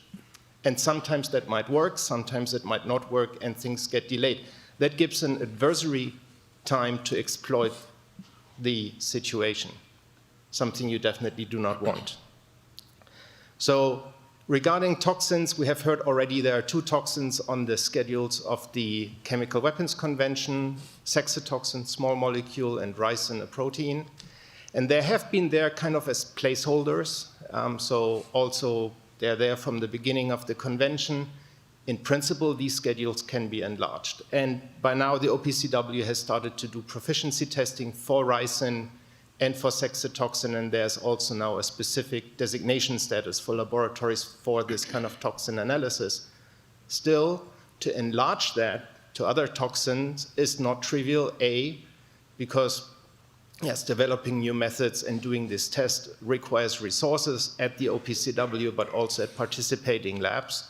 Plus, to go into an area where you look into chemicals which are not on the schedules, well, they're still banned under the Chemical Weapons Convention if you use them for non-prohibited purposes. Still, some member states might not really approve of this, and it becomes a challenge. We have another mechanism on the side, which is the UN Secretary General's mechanism, the UNSGM, which has, for example, been used in Syria before Syria joined the Chemical Weapons Convention after the sarin attacks in Ghouta. Within the UNSGM, there are round-robin tests. There is a lab roster also for toxin analysis. The problem with the UNSGM, it's an ad hoc mechanism. It has to be assembled. It's probably late. It will never be as timely and as fast as it needs to be. Another problem, I think, is compared to the Cold War, where we knew what was in the arsenal of the enemy and adversary, the uncertainty of what actual agent will be used in an attack has never been greater than today. It's very hard to predict what a non-state actor, even a state actor, might use. But I would like also to keep in mind not only to look at the worst case, but also to keep in mind that toxicity is not the only qualifier that makes a potential toxin good for use. And maybe the desired outcome of an attack is not death. Sometimes it's probably enough of what I like to call not to kill, but to make you ill, and to incapacitate you or deter you from continuing what you normally do. We've seen some cases of allegations of poisoning and 2 examples of US citizens has been former US Ambassador to Ukraine, John Herbst, who described poisoning symptoms. There was the former head of the Russia program for the International Republican Institute, Natalia Arno, who also described poisoning symptoms, and in both cases that was inconclusive in the end. And I think especially there, I think you can do things without a lot of money. You can encourage vulnerable groups like journalists or people who have been subject to threats and intimidation to sample kind of themselves, to secure evidence that for lab analysis later, because normally these people wait too long. They go to the doctor too late. If you have a fatality, that is clear, but if you just feel a bit not well, even if you might suspect poisoning, you are probably not sampled, and you do not preserve samples. So this is something where people can actually, even with household items, secure evidence and secure samples that can be analyzed later. That also means that we have to carefully look what toxins we want to allocate on our priority list. Currently we have 15, 20, we can move that to 30, even that is a large step. And all that requires resources. And it also means, where do we put our resources? To toxins, to CW defense, to pathogens. Money is limited. There's, of course, also competition. We now have this convergence of chemistry and biology, and that sounds all becomes one. But as we know, there are a lot of different agencies in different departments. And we also know that that might mean duplication of effort, friction, maybe inefficient processes. So harmonization across civilian and military realms is probably necessary. So in conclusion, I think our panel's called Shadow in the Twilight. We will not make the sun rise here, but we can bring in some powerful flashlights into the room. We just have to decide where we want to point them. Thank you. Thank you, Dr. Blum. Dr. Kazi, Dr. Blum just referred to time being of the essence. And so my question for you is, what standardized clinical triggers could or should automatically prompt immediate specimen collection and consultation with public health, even before confirmatory toxin testing returns? And what should hospitals have in place to execute that within hours? Thank you. I think for a clinician, we must recognize toxindromes, I call them. Toxindromes meaning a set of signs and symptoms that point towards some of these unusual illnesses. So having that suspicion based on this syndrome is important. If you see that and you also get proper history about the exposure, I think asking people what they do for a living, where they've been, what they've eaten, can give you some clues. And I think those are important first steps to say, okay, I'm going to go ahead and look for the appropriate test. I'll give you an example. During the anthrax years, I had a patient in the ER who was having some chest pain and cough, and we were pursuing maybe a pulmonary embolism, and on his CT scan of his chest, he had a wide mediastinum. We call that a wide mediastinum, a finding that was seen in the pulmonary anthrax cases. Of course, I asked him what he did for a living, and he raised horses on his farm, and that could be a source of exposure to anthrax. So that led me to pursue that diagnosis. Now, in that specific case, I was wrong. It was not anthrax, But that's the kind of clinical skills that someone has to have that brings in knowledge of the syndromes as well as good history taking. And then after that, knowing where to go to get the appropriate test done. And do you think that those protocols, if you will, are widely known and utilized by, you're already shaking your head now, they're not sufficiently, because obviously you want ER personnel to know how to do that, but family doctors might need to know that if they see the patient first. I agree, but it's going to rely on this astute clinician. The Goiânia, Brazil radiological contamination was finally elucidated by a regular family medicine doctor in the clinic. It was delayed a couple of weeks, but it was a regular physician. As Dr. Johnson-Arbor mentioned, I agree with her, that the medical toxicologists are people that train in this and they love this, they look for this in every case. The regular emergency physician, the emergency responder, the emergency nurse would probably not. And the training, we can say we want to train them. Medical schools is an option, nursing schools could be an option, but that's also difficult. So that's why I'm hoping maybe we can use something like a AI tool, like some of the tools that have been developed for chemicals, like the chemist tool, where you can enter some signs and symptoms and can point you towards maybe a potential syndrome, and then maybe asking about the history elements of the exposure. The other thing I want to point out is the importance of recognizing clusters. So recognizing 2 or 3 cases, similar cases, that's another strong element. The botulinum cases in Turkey that happened several years ago, we happened to be taking call for Istanbul at the time. And I come in on Monday morning from a trip, and my fellow tells me they have a botulinum case in Istanbul from Botox. And I talked to my colleague who was on call the day before. He says, I had one too in Istanbul. And that's how we had 2 cases out of 60 cases. This was the first 2 cases that were diagnosed with botulinum toxicity from Botox in Turkey. So recognizing the cluster is also important. And then, communicating with the health department so they can investigate these outbreaks properly and collecting this evidence that's time sensitive, as Mark and Jerry have mentioned. Thank you.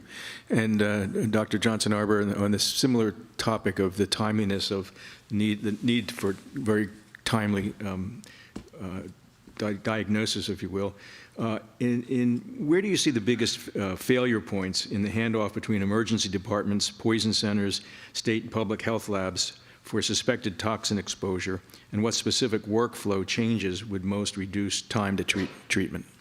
So I can't list just one. I think there's multiple potential failure points. Communication is a big one. So in medicine, we operate largely under a silo mentality. So hospitals are by themselves. Not every state mandates that hospitals contact poison centers for suspected toxin exposures. So if you are in a busy ER and you're the only ER doctor working and you have 50 patients and maybe 30 of them all came in at once with GI signs and symptoms, probably the last thing on your mind is going to be to call the poison center because you're trying to take care of all of your patients at once. In terms of the public health response, I think that if you're working in the ED, again, even if you suspect a biological toxin, you may not know how to contact the appropriate public health authority, especially if it's after hours.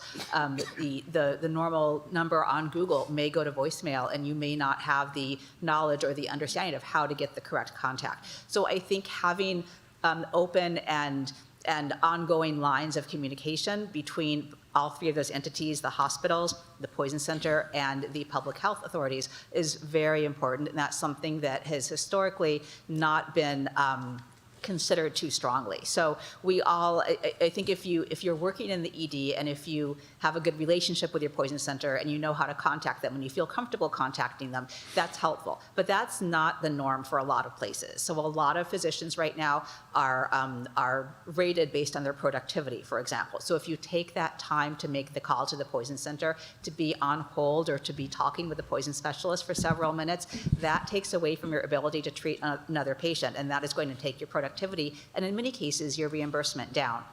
So I think we do need to consider all of this, but especially the communication, which is really important in medicine.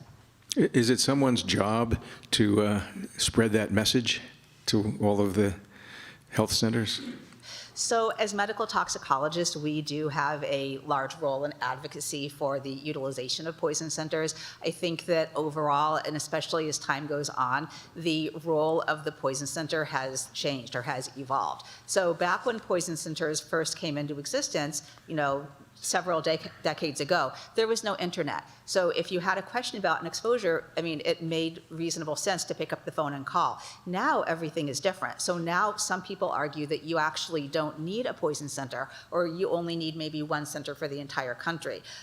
In reality, I think it is very helpful to have local or regional centers that understand the nature of the local hospitals and which hospitals have which resources available, because that can actually streamline the patient throughput and help establish the diagnosis quicker. So yeah, I think that there really is no one individual responsible for getting that information across. I think medical toxicologists play a lot of that role, but I think overall we do need to have a lot more education about this. Thank you very much. Raj. Well, thank you all. I have a couple of questions for Dr. Johnson-Arbour and Dr. Thomas. Thank you both for your presentations. There's a fundamental tension that's apparent in each of your presentations between the distributed nature of toxins and the time and the speed needed to detect those. Some of you've talked about the need for point-of-care testing. Others have talked about the need for state local capability enhancement. I want to focus on that latter part, the state and local capability strengthening. Tell us a little bit about, is there an accepted standard for turnaround time between someone presenting with possible toxin, being affected by a toxin, and actually having a diagnostic confirmation of a test? Is there a generally accepted standard? Is it measured in hours, days, weeks? Second, if there is a standard, then how big is the gap between that and actual practice? And what policy or legislative levers could we pull to help close those gaps? And would that be at the federal level or state level? So I can start by talking about my experience in the hospital setting. In the hospital setting, we are really limited by the ability of our lab to get the test done. And in many cases, our hospital lab cannot actually perform that test. It has to be a send out. The reference laboratories will typically list their turnaround time for the test on their website, but that may vary based on the availability of the reagents, based on whether the machines are up and running or not, based on the need for calibration. So even for more, for lack of a better word, for more simple poisonings, like maybe a toxic alcohol test, that still may require several hours to run and process and get a result back, just because it takes time to warm up and calibrate the machine and run your internal standards. So there really is no defined standard that I am aware of. I think that would be hard to define in general, just because there's such different requirements for the various tests that are needed. So it's a complex question, and it's dependent upon not even just every state, but every hospital, because each hospital will have its contract with who does, what is their send-out testing, or they may have specialized testing ability in their own hospital. When I trained at a trauma center in Massachusetts, we used to get a thin layer chromatography and a GC mass spec, which was what we considered comprehensive at that time, on every trauma patient. And it may just show me that you picked up nicotine and ibuprofen on more people than you wanted, so maybe you don't get that on everybody. But each hospital is different. There are several things that play into this, and I just want to say full disclosure, I was involved in both Kazi's emergency medicine training and his toxicology training, although I don't necessarily take credit for him at all. Each lab and each hospital, if you have a lot of antifreeze poisonings and you have to get ethylene glycol, toxic alcohol done, that, depending upon which contract lab your hospital goes to, can be a 3-day turnaround time. Now, as we all know as emergency physicians, there's many tests that will come back. Even a blood gas may not come back in time for what we need to do, intubate a patient, and that is one of the fastest tests we can get back when it's done properly. We have to treat people empirically and make decisions empirically, often before any lab tests are back. And that's one thing, we like to think that toxidromes may be able to do that. But in the heat of battle, especially if there's a mass casualty situation, separating what are the symptoms of the toxin versus what's hysteria of other people who are presenting or the potentially exposed is going to be very difficult in trying to decide what you think that toxin is. I mean, in the sarin attack in Tokyo, from what I understand, for several hours they thought it was cyanide before they got on to sarin. So to think that even us seasoned toxicologists or emergency physicians will be able to diagnose these things totally on symptoms is an ideal thinking. Point of care testing may have a place. And of course, if you have a good point of care, but I can't tell you how many emergency situations where you're getting in the fog of battle, so-and-so tested something and it said positive for this. But no one can tell you who did the test, what they used to do the test. And, after 9/11, there were many type of instruments that were sold to civil support teams and fire departments. No real regulation as to, what they could pick up, what their sensitivity, specificity, or robustness were. So while point of care testing may help you, you have to take it with a grain of salt, like with any test that you get. And then the value of getting a definitive answer on an exposure, even if it takes a period of time, may be your first real actionable information and may help prepare you for what may come next or how to manage people long term. Did any of that make sense? It did, and I'm hearing there isn't a standard, and it'd be difficult technically to put one forward. That's well heard. You both, at the same time, in your recommendations, articulated the need for more state-local funding and support, capability building. I think, Dr. Thomas, you spoke about expanding capabilities at that level, and Dr. Johnson already spoke about that these capabilities are underfunded. I'm curious, in the context where we've had major cutbacks in overall funding to state, local public health, I'm assuming none of you would agree with the statement that a patchwork of capabilities that are state-funded capabilities is going to be sufficient to deal with this challenge. In this context we're in, what are the levers we can pull? Dig a little deeper on your recommendations. What would you try to fund, and what would be the case you'd make for it? How would you make the case? So probably one of the most important things is to have availability. So if the information on the public health department website is not up to date, for example, that is going to contribute to significant delays, even if there is a test available that can be done. If nobody knows how to reach the entity, or if the entity's after-hours phone number is not working, that can be an issue.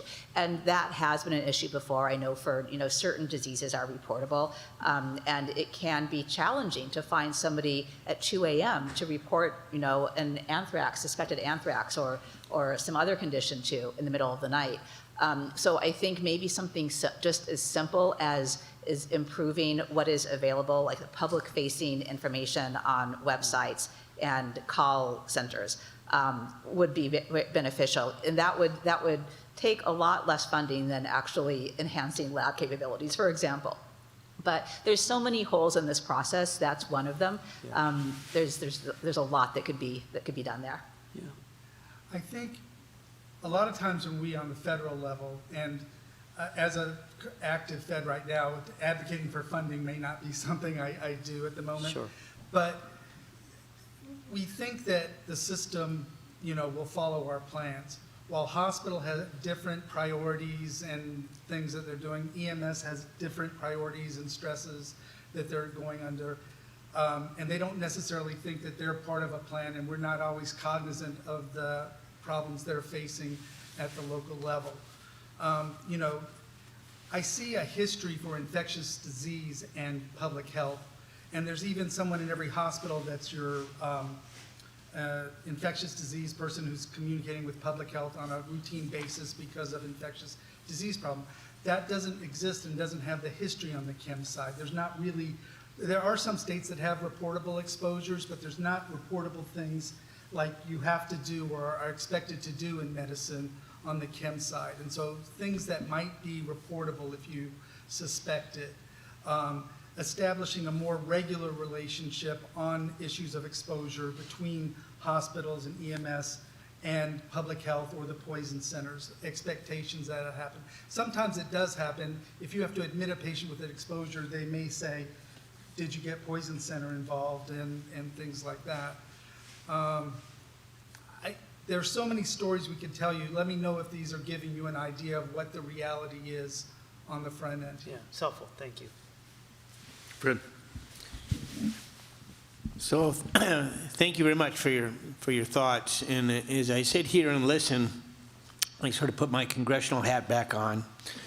And I remember well when Jim and Susan and I served on the Energy and Commerce Committee. I was the chair. Poison center's gold standard. Yeah, you can find a few people that were against it. I can name them on my hand. Some of them are dead now. But it was really bipartisan and overwhelming. And it just seems, and I think that it's important that even though in this case here, Charlottesville is, the regional poison center for this region, it's important that we keep that regionalism there because those folks in Charlottesville, I know,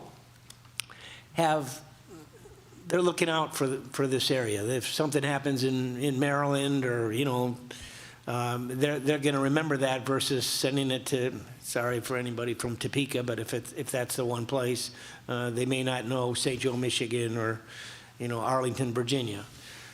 It just seems that we ought to use that bipartisan spirit as we look at the reauthorizations, and I looked up here, Biden signed the last bill, I guess it was in 24.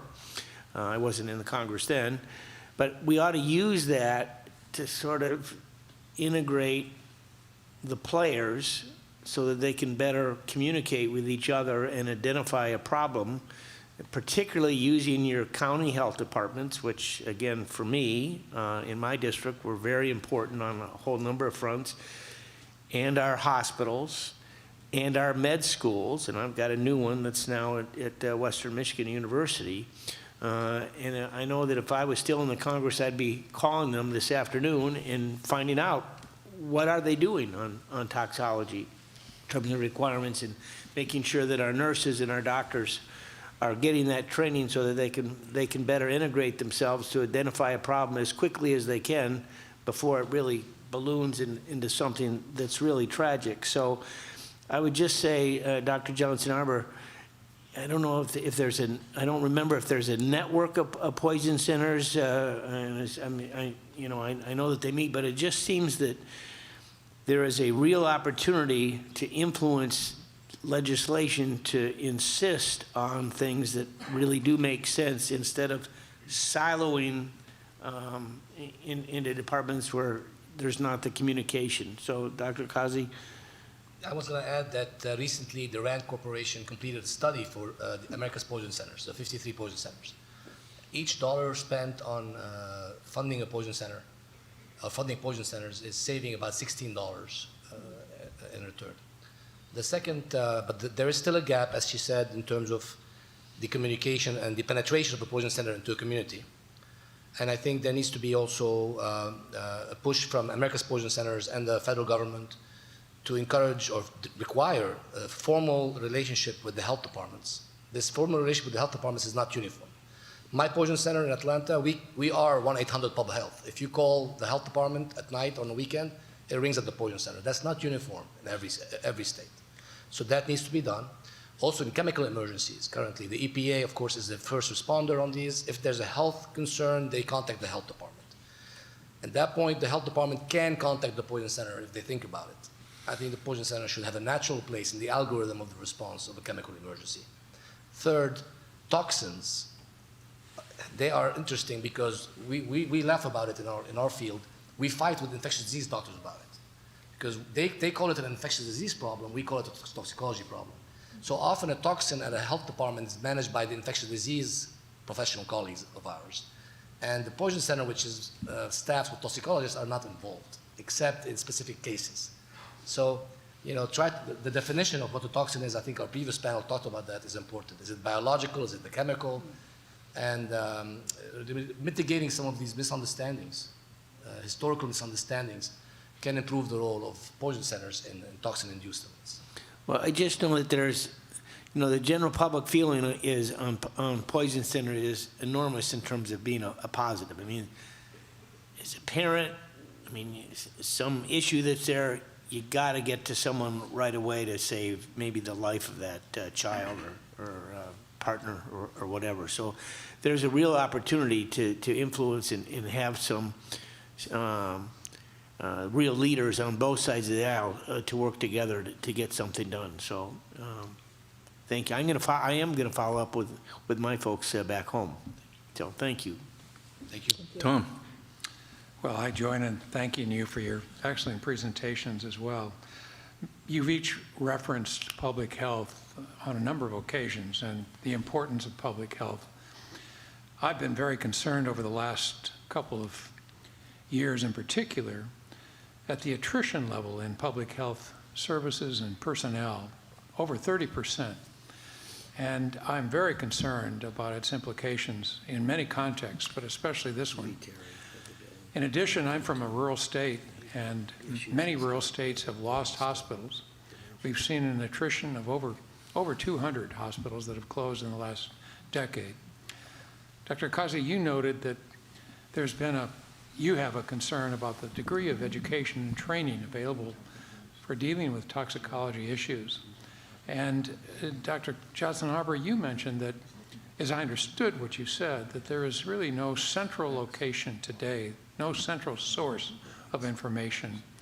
So my question is, based on all of those very consequential factors, to what extent do you believe AI can provide some of the answers to the lack of training and education, the lack of adequate personnel in public health, the lack of, I would even say, coordination that we find from region to region? To what extent are you optimistic or are you hopeful?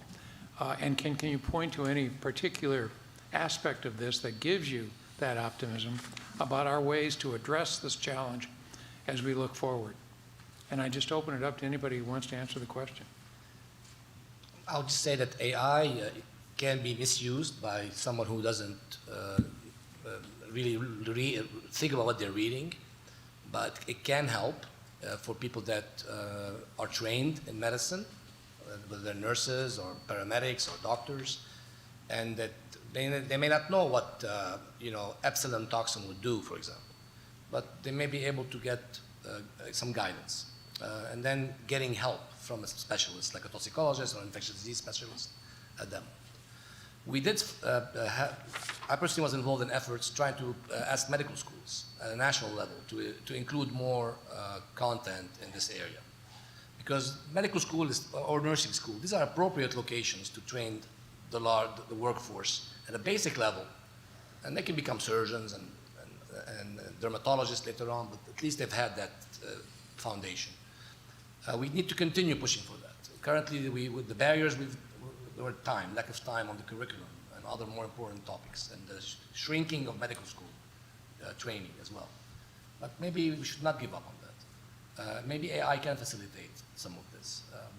I think the chemist tool that was developed by the National Library of Medicine at the time is currently under ASPR. Is a good tool also for responders to enter some signs and symptoms and guide you towards diagnosis, especially when we're looking at a large number of information, a large number of toxins with varying clinical presentations. And maybe include in that, how do you test for it? And who do you call for this? Anybody else? I think that AI is a intriguing aspect as an adjunct in medical toxicology. I don't think that it's ready yet to replace the value of the role of the poison center or the medical toxicologist. I think a lot of what we do in medicine, and especially toxicology, involves really detailed history taking. So the laboratory test for the confirmatory result is great, but a lot of times we make our diagnosis based on history. I know when I see patients in clinic, I might spend an hour with them just talking about their history, like Dr. Kazi was talking about, where do they work, where are they from, where have they traveled, where do they live, what do they eat, things like that. And at this point, I don't think that AI applications are trained well enough to delve into those questions and get that information. Thank you. I think there's kind of things that are not full AI, like Dr. Johnson-Arbor mentioned how NPDS works in actual real-time toxical surveillance, like being able to put together, is there a syndrome happening that no one else is picking up because only one person is hearing the cases. That's not full-blown AI, but it's kind of having the potential of how we need real-time monitoring, because any one of us, if you have 15 people vomiting in your emergency department, is it bad potato salad at the church picnic, or is it a nerve agent attack? It can be difficult to put together, and you have to be vigilant and suspicious. And depending upon your day, you may not be picking it up. The National Poison Data System currently operates about 5 toxin-specific surveillance tools. One for ciguatera toxin, one for botulinum toxin, one for paralytic shellfish poisoning, which is saxitoxin, and one for tetrodotoxin, which is a pufferfish. Those are operating 24 hours a day across the poison centers, the 53 poison centers, and it's near real time. So if you have a cluster of these syndromes, then the national database can alert, and then they can call the actual location and see what is going on over there and work to determine if this is really a public health significance or just an anomaly. Maybe I can add, maybe from a laboratory perspective, less from a clinical perspective. And one of the very early, even commercial applications of an AI system dating back to the 60s was called Dendra. It was a computer system, an expert system that helped elucidating mass spectral data to come up with compounds. Like you got the data and the system would tell you what it is. Back then, of course, with the computational power that was available, that was still limited. But it can, of course, AI can help it doing exactly that, elucidating structures and identifying chemicals from imperfect, highly complex data you might get. And this is being done, and nicely, this doesn't have to be invented, especially for our realm here, but there is significant interest in this in so many commercial applications that this will be developed. So you don't have to put in any probably grant money or so. Industry will take care of that because there's enough interest in that. It's about exploiting what comes out of those areas for us in the laboratories to do our kind of analysis. We do, but I think people are very actively looking into that area. Well, thank you all. Thank you. Susan. Okay. And thank you all so very much for your work and your really important testimony, which helps our commission. Dr. Blum, I'm going to stay with you a moment and ask, based on the work when you talked about the Organization for the Prohibition of Chemical Weapons Laboratory that you led, what are some of the elements of that lab that the United States should be emulating in our labs for the high consequence toxins? What are some things that you know, after leading that organization, that you think we should try to emulate here in the United States? So the major role of the OPCW is, again, a bit like Interpol, more of a coordinating role. So the OPCW laboratory receives samples that are collected by OPCW missions. They are split in the lab into different aliquots because we send people, or the OPCW sends samples to several labs who don't know about each other. So it's kind of a blind, double-blind analysis. Keeps a retaining sample and adds control samples. And of course, we get the reports back from the International Designated Lab Network, and then those reports are harmonized and interpreted, shortened, and moved on. Because there are cases where such a laboratory report can be several hundred pages. And of course, this is nothing really an executive council of ambassadors would like to digest in raw, so you need to process the data to, like, what was found, when was it found, where was it found. What the OPCW did now with this toxin designation, but before also with designating labs for biomedical analysis, which happened towards the late 2010s, is because we work in an international environment, having many international labs who come from very different levels, is about doing some trials first. I mean, you do not go full-blown, yes, now we do it and we designate labs. We did trials, several ones. And then we ramped up the difficulty level. And yes, you would say, well, that's a slow process. It is, especially if you do only one trial test per year. But it moved the labs up to a better labs were able to also influence labs that had to go a longer way in arriving at a level where there is trust in the system. I mean, that's the most important thing. If you rely, of course, normally in a highly politicized setting when you have non-routine missions and the designated labs have to do their analysis and that might be challenged, that you trust what you get back. And interestingly, a lot has been challenged when it comes to OPCW analysis, incomplete chain of custody, things like that. What was never challenged were the actual lab results, because the trust in the system is high enough. And we have laboratories from all around the world. But if I look around, like how many countries in the world actually have that capability, again, there are probably like 150, 160 countries out there that don't have that capability.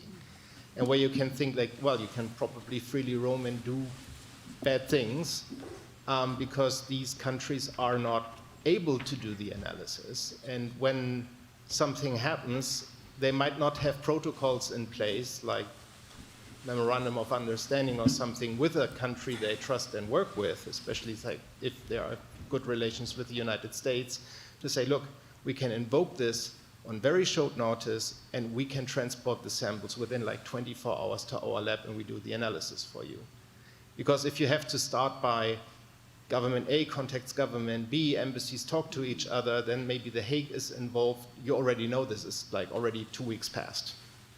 So for assisting countries that are, say, dear to the United States, but that don't have those capabilities, having those processes in place would be highly advantageous. Okay. Thank you very much. I have nothing further. Governor Ridge, do you have questions, sir? Oh, can't hear you. Tom, you're muted. Governor, you're muted. I don't think he has any questions. Yeah, I don't think he I has don't any think he has questions. any questions. Okay, Governor, if you can hear us, you're muted. Okay, well, Rachel, do you have a question? You want me to call him? So in this last discussion, it occurred to me that we have, in this country, we have a traditional experience of what the poison control centers are and how the public regards them and what they feel are the appropriate actions and reasons for calling the poison control center. So, you know, your baby ate the laundry detergent or your dog chewed up some other thing. And what we've been talking about in terms of biosecurity is toxins as weapons, toxins as that would be distributed for malicious purposes, and the ways that those are detected and analyzed. We're looking now at the reauthorization of CDC and the funding issues that are attendant to that for public health centers as well as the agency. And I was wondering if you see, or what you see as the appropriate points to emphasize in terms of the roles, where especially that they are codependent. They overlap. The analytical needs are similar in most cases. But do you think that there is a way to bridge the views? Because I'd say the general public may not be looking at those particular techniques and technologies for detection of toxins in the whole range of possible applications of them, and that may be an issue that is reflected in the view of what public health is more generally, but also in terms of CDC and detection and analysis. Does that make sense? I think so, and it's a difficult question because a lot of clinicians and decision makers, I think, suffer from what I call magical laboratory thinking, in that if you get the sample to the lab, they'll figure it out. It's partly part of the CSI effect. But as Dr. Bloom said, you know, there's a lot that goes into developing a method and considering the lab as necessary infrastructure for emergency response. The resources taken to do the laboratories, develop the test, have standards to show that you're measuring what you actually are measuring, meet regulatory requirements for CLIA and otherwise, are immense and aren't really recognized when people are just thinking about the lab. So I think, you know, people think about the response and the SMEs that are responding, but think that the lab exists no matter what you do. But to realize that if you don't support that infrastructure, it won't be there. I often compare it to like in emergency medicine, everybody wants a helicopter to come and save you when you're in the crash, but no one really cares about supporting the infrastructure when it's not getting you, if that makes any sense. Governor Ridge, were you able to unmute yourself? Yes, I was. Thank you. Okay. Scooter? Asha? Thanks, Jim. I just have some quick questions. So everybody just be super quick so we can go to break. Mark Michael, do you think we need an organization for the prohibition of biological weapons? So for toxins, I think we don't, because they can also probably be dealt with under CWC, and there is an organization. And we had a review conference some years ago, unfortunately not ending with an agreed text, but just a chair's text in which there was language that the OPCW should take more, in a more active engagement with on the toxin side. But if there's no agreed text, the organization cannot act on this. This is the problem. The problem with the BWC is that, and this is, I think, a general thing for treaties, that inherent flaws which are there by entry into force stay. They are not going away normally. And the fact that there is no verification mechanism, no organization, etc., this is unlikely to change anytime soon, even though there are long discussions. But when I discuss with people who are more active in the BWC world, I mean, then I complain about certain things that I think are not going well in the CWC. They look at me like, look, be quiet. You have it so good there. Yeah? Your life is fantastic. In order to have such an organization, the treaty would have to change, or at least member states would need to agree on that and find a necessary scope. I think for the BWC world, maybe it's worth looking again, because that's the only thing we have, looking more again into the UNSGM mechanism, and maybe bring that to a point where it's a bit faster to assemble. And I mean, UNODA takes care of it, but it's a kind of dormant thing that needs to be actively activated. But there are activities. There are round robins. Laboratories are exchanging views. They use, for example, OPCW reporting criteria and develop reporting criteria for these labs to also, again, make sure that chain of custody is maintained. So maybe that's a pathway with more chances for immediate results. Okay, thank you. Jerry, we're talking about the laboratory response network for B and for C. It's not a separate set of C laboratories and B's are over there. They're all public health laboratories, right? Do you think that all of the LRN, that we don't need the B and C designation anymore, that all of the LRN laboratories should just pick up the C and everybody should just do that testing? It actually is two kind of separate systems right now. I mean, and it depends upon the state, like which personnel are going to be involved in more the infectious disease response, or the white powder response and environmental response, which are run out by the LRNB, part of the CDC. And LRNC is usually chem people in the states. They may be, in other times, be working on environmental health, water, other issues. But the expertise between the infectious disease and probably the mass spec and other things are kind of separate. I mean, we do still meet together under an LRN structure, but right now it is kind of separate at the CDC level, and probably the expertise is kind of unique. But do you think all the states should have LRNC, or do they? I don't know.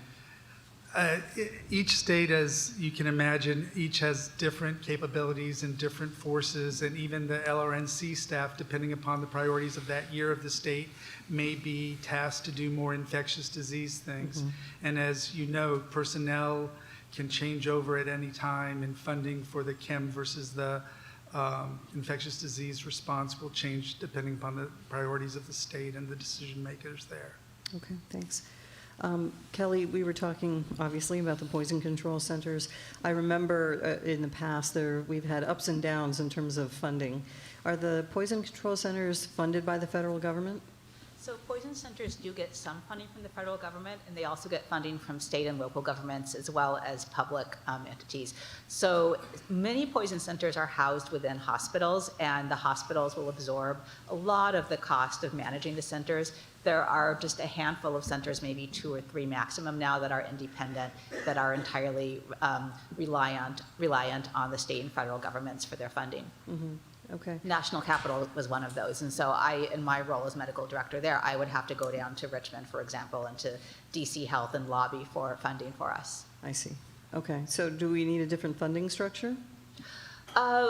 Maybe not a different funding structure, but that funding structure needs to be reexamined to ensure that it is meeting the needs of the poison centers. Because it is very expensive to keep centers open 24/7, 365. Staffing was always our largest expense. Yeah, it just seems like there's a stability question that keeps coming up. The centers are It's very just- unstable, Yeah, yes. it's just not, flatly, wonderfully funded over all these decades, or that's how it seems. Okay, and then Ziad, you were mentioning that there are certain things, there are lists of things that the poison control centers like regularly monitor. With the rise and the spread of the ricin events that are going on all over the country, should we add ricin to that list? So ricin is going to look a lot like a gastrointestinal illness. So we will investigate and see what it's from. As a matter of fact, we do have kids swallowing castor beans or these little beans as well, and then we have to deal with this. So the poison centers actually do see these cases. Okay. But also adding to your question to Kelly, the issue also is that the funding for poison centers hasn't changed in the last 5-6 years. So with the cost of living increase, that hasn't changed. So that's the problem that we faced. And the federal government actually double or triple matches the state contribution.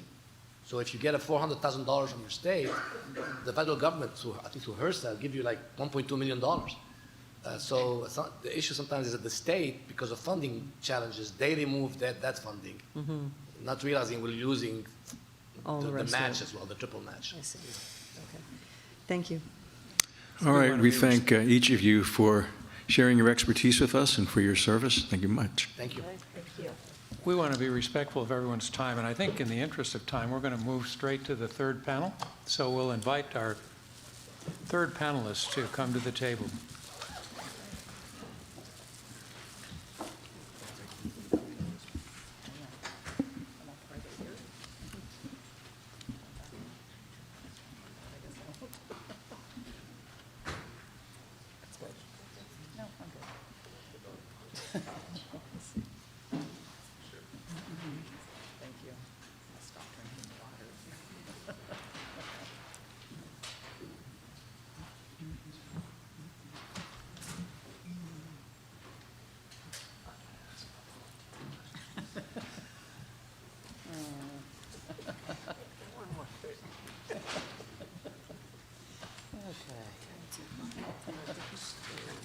Okay.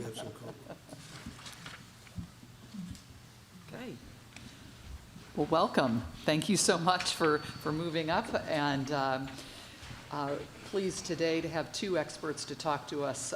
This panel is called Feast or Famine, and love your backgrounds and your ability to be here today. Dr. Jennifer Vandelight is the founder of Food Edge Solutions, providing nutrition and regulatory solutions for the food and feed industries. She has an extensive background in animal feed and human food nutrition modeling, defense and regulations with academic, industry, and global perspectives. Most recently, Dr. Vandelight was the senior advisor for intentional adulteration with the Food and Drug Administration, where she provided expertise on national security and counterterrorism related to the food and agriculture critical infrastructure. Dr. Stephen Ensley is a clinical veterinary toxicologist at Kansas State University, where he serves on the faculty within the Department of Anatomy and Physiology. He plays a pivotal role in the Kansas State Veterinary Diagnostic Laboratory, leading efforts to enhance toxicology diagnostics and consulting services. Additionally, he's worked in the private sector as a research toxicologist and pathologist for Bayer Agriculture. Okay, so thank you both so very, very much. And as you've probably seen, we open it up to you for some opening statements, and then we'll begin the questioning. Again, thank you so very much for being here. Thank you for that kind introduction. And thank you to the Bipartisan Commission on Biodefense for inviting me to participate in today's meeting. It's an honor to be here. The previous panelists have described the evolution of biothreat agents and the difficulty in identifying, detecting, responding, and treating any accidental or intentional release. They have also focused on individual, personal attacks. In the food system, we are talking about mass casualty events, so my comments will be a little bit different. These issues are amplified when considering the potential impact on food and ag critical infrastructure due to the scale, diversity, complicated supply chains that are required to move food from farm to fork. For example, our previous panel just talked about diagnosis and measurement of some of these toxins particularly in the relationship to human illness. When you extend that to food, you amplify that complication by factors of 1,000.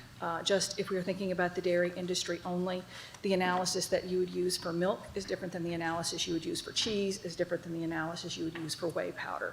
The matrix effects of food complicates any potential detection. In addition, food and ag can be adversely affected by many naturally occurring biological and chemical hazards.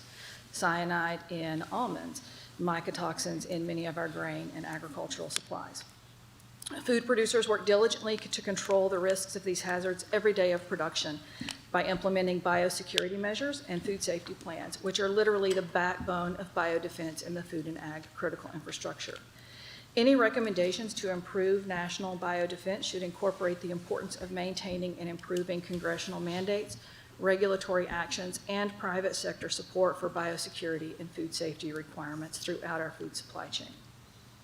The scope of this meeting, however, concerns intentional adulteration, which may occur for fraudulent purposes or for the express purpose of causing wide-scale public health harm.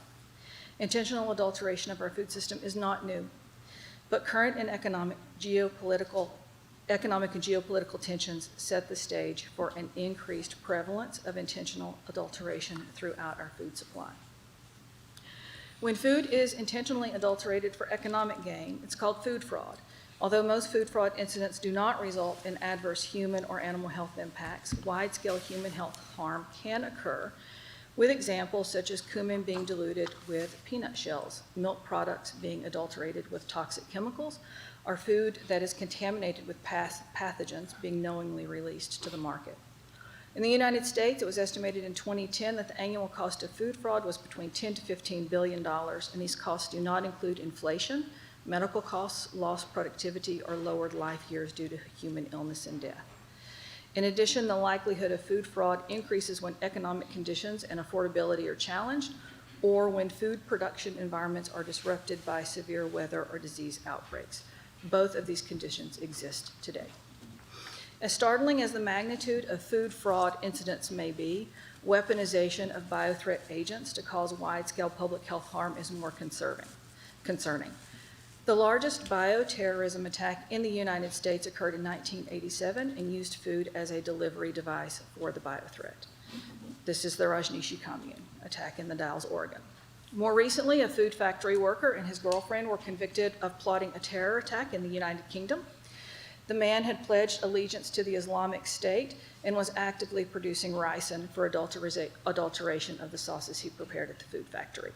He was the perfect inside attacker. He had motive, knowledge, and opportunity. Luckily, he was arrested for purchasing materials to make homemade bombs before he could attack.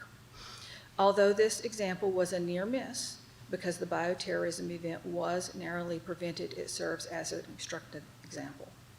Another example is a Japanese frozen food facility contract worker who adulterated food with malathion. Yes, this is not a biotoxin, it is a chemical agent, it is a common pesticide. He made almost 3,000 people ill. The company had to recall 6.4 million packages of food. The company closed. This event also resulted in U.S. military healthcare providers in the region being notified that they should consider potential poisoning as a reason for illnesses in that area.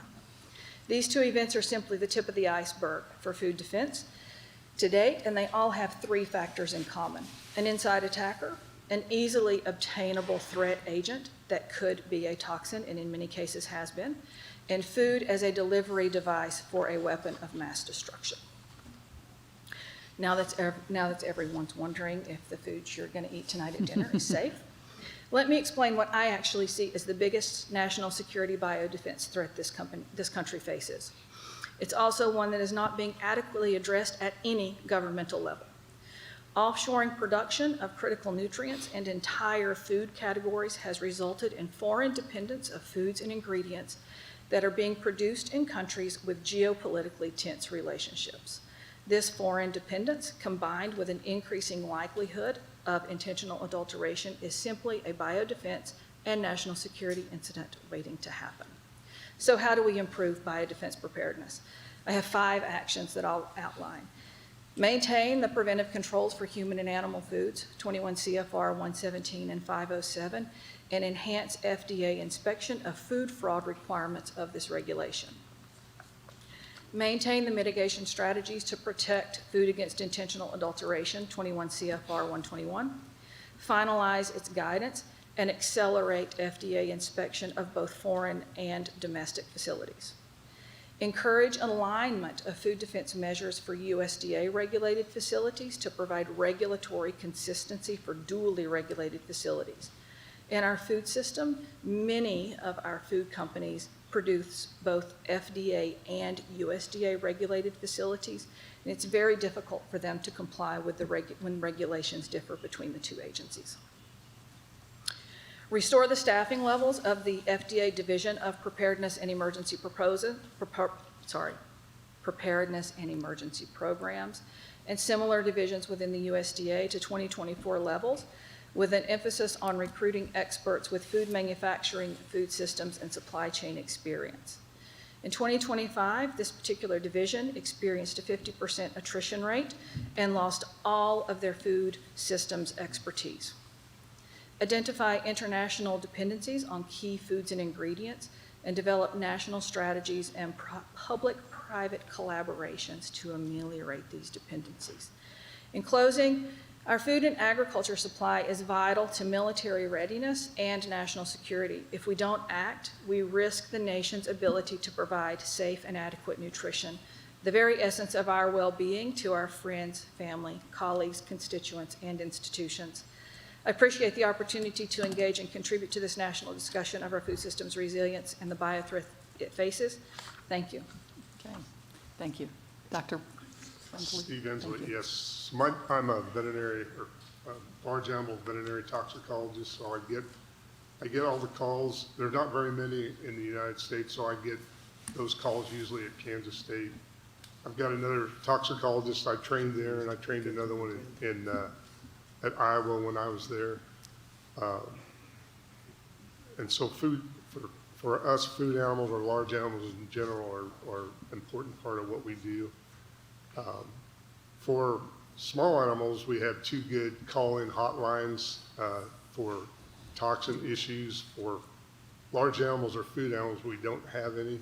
So we get to answer a lot of the calls actually that come in that deal with large animal or large numbers of animals that have died. And so we have an analytical lab that we use to try to help make diagnosis, and we use there's a veterinary service lab in Ames, Iowa.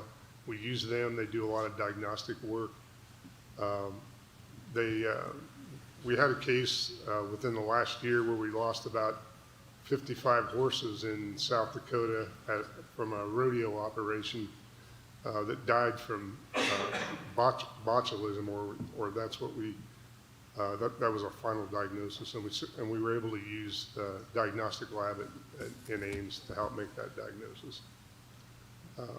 And so for what we're talking about today, I think that because of what we are very good at agriculturally, we do a very good job of raising layers of swine and cattle in high confinement operations. So we concentrate those animals, which makes it more likely that if somebody wanted to do some harm to the animals or just create a situation that we would be more at risk just because of the way we raise animals. And we internationally, we still outperform or can outproduce any other nations in the world because of our industry. So natural contamination from farm to fork. So we talked about that a little bit. We look at the toxins that could cause problems all the time. Mycotoxins are probably number one. There's a blue-green algae issue in drinking water that we have that we get to deal with. So there's a lot of contamination issues that we see normally, but we trying to mitigate those is another part of what we do. So in a global setting, the main issue is that we also get a lot of the vitamins and minerals that we produce from other foreign countries, China, Asia, in the vitamins and minerals that we use in our rations. So we used to have a production facilities in the U.S. where we could grow those ourselves or produce those ourselves, and we don't do anymore. So that's an issue. I did want to mention to get ready for this meeting, I read the National Blueprint again, and that's a very excellent book about what the problems are we deal with, and the recommendations in there are exactly what I would say today if somebody asked me what do we need to do to get ready for those, and they're exactly right. Even the way the book was written, the questions that were asked, as a toxicologist, I was pretty impressed by that. So I'd like to get my name on that one too. When we're talking to the public, trying to get them to understand why are we worried about toxins or biotoxins in general, with a book like that, I don't see how anybody could read that and not get the understanding that we're at high risk and we need to do more than we did.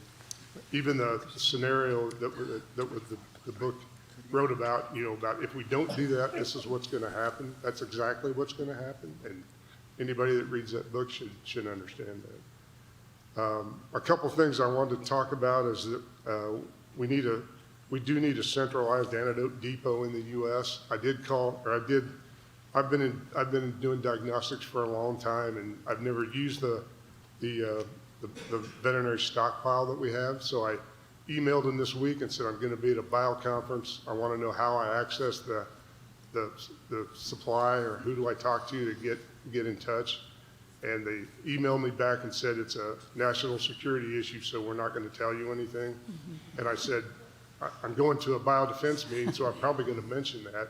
Mm-hmm. But for whatever reason, I still don't have an answer about how I access that and how I would use that. And I'm not trying to, maybe we had a disconnect. I don't know. But I mean, I would like to know that because we do get situations where we can't get antidotes.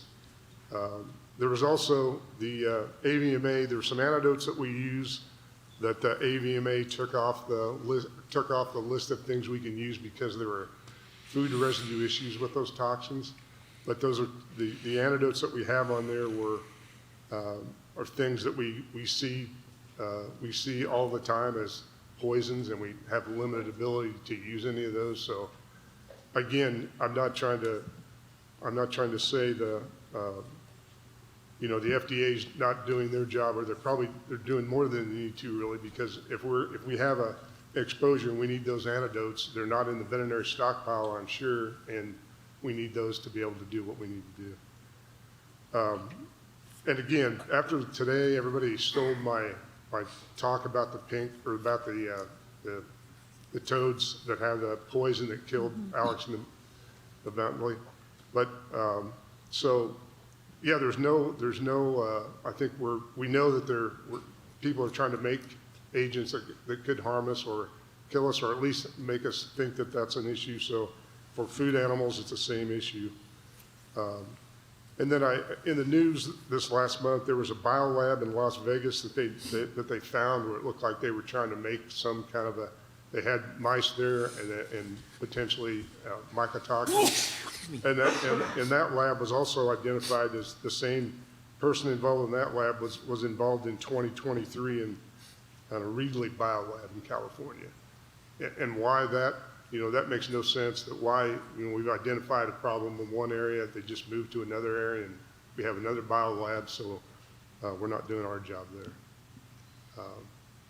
But I think I'll quit. I could go on, but it's the last speaker, so I'm ready to No. Well, call it a day. thank you both so very, very much, and thank you for acknowledging the hard work of the commission and the staff in issuing the report. And in future reports, those reports are all based on your testimony and on the experts that come before us, and that is where we get the ideas and the recommendations and the reports. And so trust me, this will not be the last time you hear from us, because as we work on our next report and always continue to modify and improve and come up with more ideas, you will get attribution, and we will be in touch for sure. I have a couple of questions before I turn it over. Dr. Van der Leijt, we talked about the FDA, and I have two questions for you. You mentioned the FDA's inspection capabilities overseas, or lack thereof, is what I'm concerned about.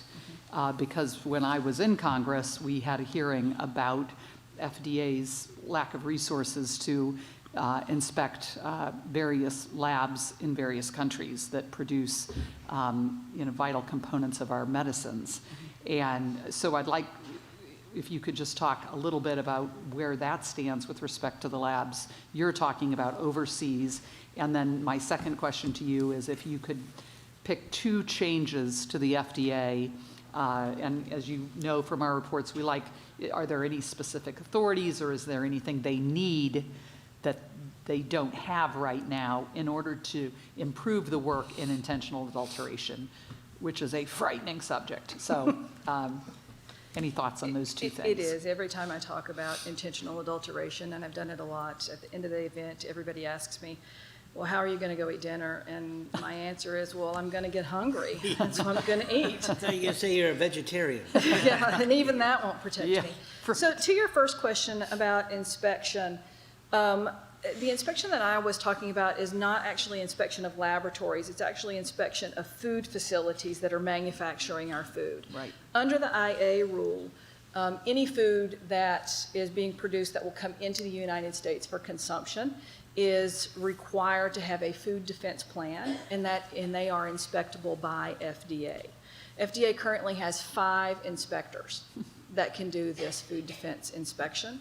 They are based here in the United States, so currently there is no inspection of our foreign food being produced that's coming into our country for consumption. Okay. As And the far as 5 or 4, they focus on the United States, on that food those production 5 facilities. focus on the United States. And Were there as you're more? Jennifer, were there more in the past? No. So there's always been 5? There's always been 5. But there's a and- regulation that says that somebody from the FDA is supposed to be inspecting all of these overseas facilities? Correct. But we've only ever had 5. That's correct. Okay. But, and I don't want to fault FDA here. This regulation was a very long time in coming into full enforcement in the United States, and that regulatory team is a brand-new regulatory team. Their first inspection in the United States was in late 2024. And so they're just even getting started in the US. And so they are in a growth period, but we need to continue to encourage that. As far as the 2 operational changes, FDA's ability to detect an IA event would be significantly improved by establishing real-time escalation triggers. And we've heard this from our other panelists today as well. We need to be able to integrate inspection findings, so it goes back to those inspection teams, which are minimal, and threat intelligence, which is going to require communication amongst multiple federal agencies to initiate rapid sampling and investigation under existing authorities. There is already the authority to do these inspections and records access under the Food, Drug, and Cosmetic Act.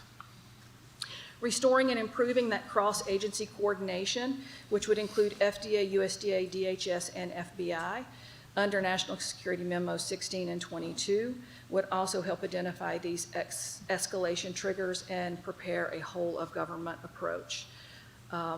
We used to have a Food and Ag Sector Coordinating Council, Government and Sector Coordinating Council. I've been a member of both of them for many years.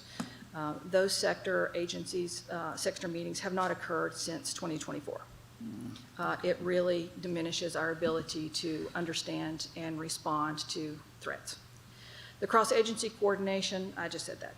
In parallel, expanding laboratory surge capacity within FDA and within FERN, our emergency response network, to detect and confirm non-traditional chemical and biological agents would enable faster confirmation and contamination of IA events. But remember, I previously said that that's difficult when you're talking about food matrices. FERN proficiency testing was once very robust, but again, that has also fallen off recently. Okay, thank you. Dr. Ensley, along with Ken, we were involved with the Justice Department as U.S. attorneys after 9/11, and a lot of states stood up in the Justice Department encouraged standing of counterterrorism and security councils in states. And at the time, our state veterinarian, Dr. Marsh, sat on that council. And do state veterinarians and veterinarians with expertise like yourself sitting on various state, local, and federal coordinated councils in the states? And if so, can you tell us how those are working? I've never been involved in one, actually. I mean, we do a lot of work with the State Department of the state veterinarian. And so I haven't got a hold of him. I was going to ask him, you know, how we get access to that or what it is, but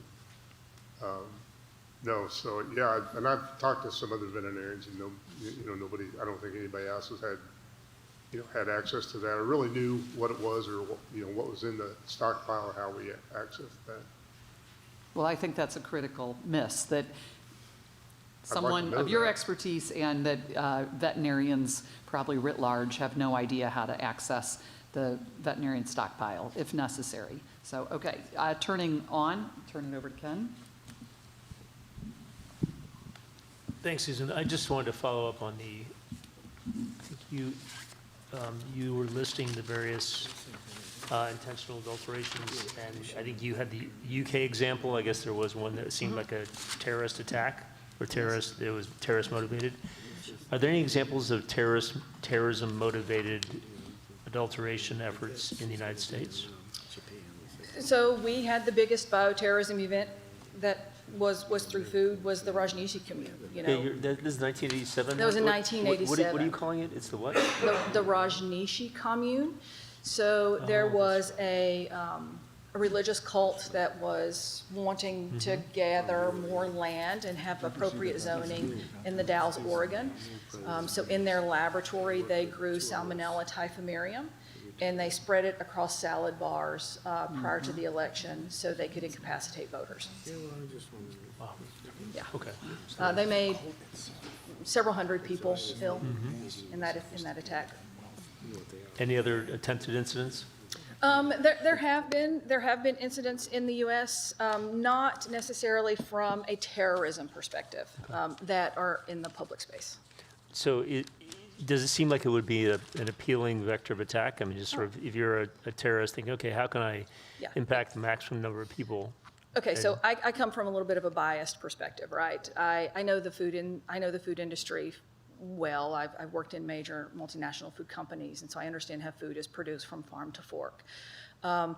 I also was the director of the Food Protection and Defense Institute at the University of Minnesota. It's an emeritus Homeland Security Center of Excellence, and so I had the honor of working with our FBI Weapons of Mass Destruction Directorate, and also through private sector creating hypothetical situations that could lead to a mass casualty incident in the food space. And I can certainly give you an example if you'd like one. Okay, so let's take a real example. I'll take a food safety example. Are you familiar with the ByHeart infant formula that just made a whole bunch of babies sick with botulism? Mm-hmm. So it wasn't actually botulinum toxin, it was the Clostridium botulinum organism itself. When babies consume that, it actually grows in their gut, and then it creates the botulinum toxin. Okay. As Dr. Inslee mentioned, we are dependent on China for vitamins. China produces more vitamins than any other region in the world, and we are near 100% dependent on China for some of these vitamins. These vitamins are an essential requirement in infant formula and in all animal feed. It would be extraordinarily easy for someone in China to contaminate a vitamin, which does not undergo any further heat treatment before we use it, into our infant formula supply.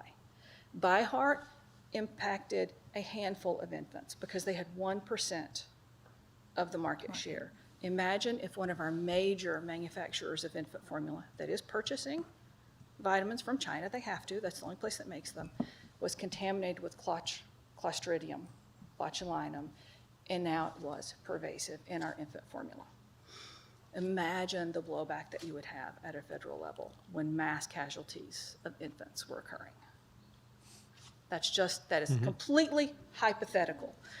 Because of the ByHeart, that event is very unlikely, because as part of the food safety preventive controls, Clostridium botulinum will now be considered a hazard, and all those infant formula companies will have to address it as part of their food safety plan. But that's just an example of how easy it would be to create a mass casualty event in the U.S. Okay, that brings it home. Thank you. Thank you. Okay. Thank you. Tom? Well, thank you both. I must say I'm now more perplexed.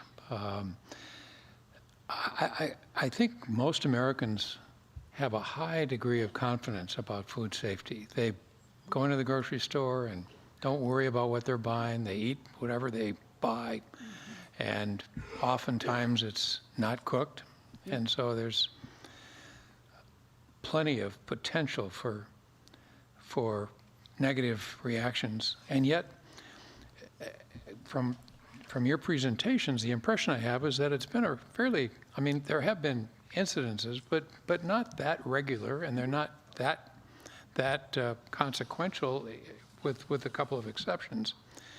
So I'm wondering whether we have a false sense of security, given what you've said today, or whether our reliance on the lack of security for our global supply chain is a real problem that needs to be addressed in a more consequential way.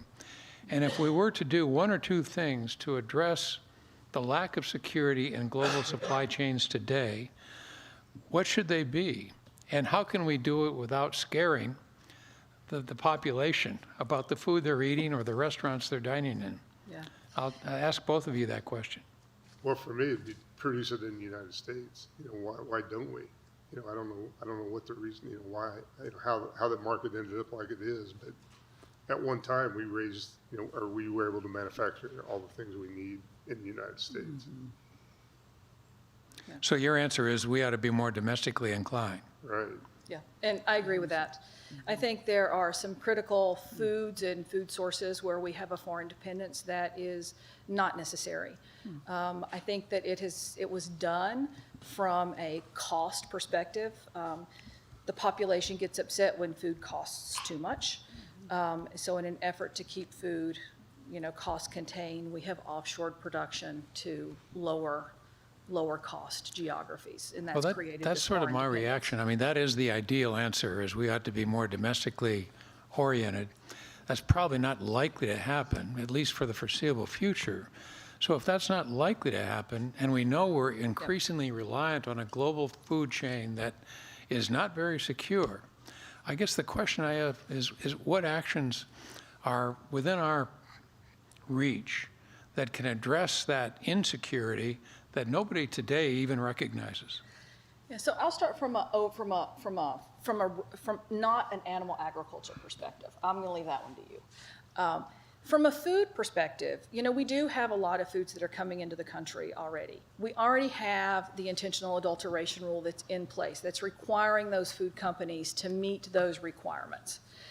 So continuing that implementation and that education that our government is actually advocating for, and then getting more inspectors in the field that are qualified to inspect the adequacy of those required food defense plans is a step in the right direction. Will it solve the whole issue? No, but will it help make the bar to a potential incident higher? Yes. Thank you. Thank you very much. Right, yeah. We need more regulation of what we have because, and sometimes it even has to do with potency. I mean, our vitamin A's don't seem to work anymore, so something's gone wrong with that. Thank you, Fred. Thank you both. Yeah, thank you. So, Jennifer, you mentioned a problem with the inspectors is that you've got USDA regs and you've got FDA regs, and they're often, I don't know if they're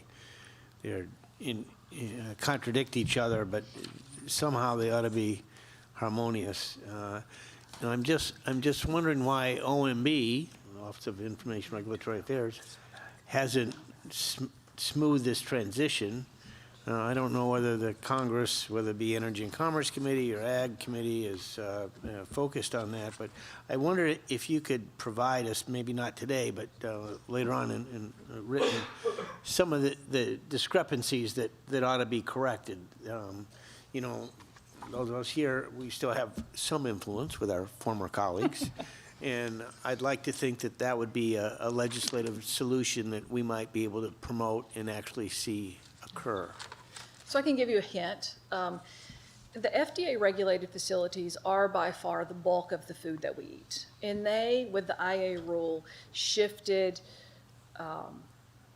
the protection mechanism to within a facility, to an inside attacker. So securing the mixer, securing the blenders, securing, because we know that like the Japanese example and the UK example, the adulteration is going to occur in the foods facility. USDA, on the other hand, after 9/11, they put in place voluntary guidelines for USDA-regulated facilities that are primarily based on a guns, gates, and guards approach. Controlling visitor access, locking your doors, things like that, to keep people out that shouldn't be in there. That's very important from a physical security perspective, but it doesn't then eliminate the ability for that inside attacker to act. In addition, they're voluntary. So what that does in our food industry, where we have, like a pizza manufacturer, if you make a cheese pizza, it's FDA regulated. If you take that exact same cheese pizza and you put pepperoni on it, it's now USDA regulated. So it makes it very difficult for our private sector to meet both regulations, voluntary and regulated, with both. That also then creates rolling impacts into our third-party certification bodies that help our food sector comply with these regulations.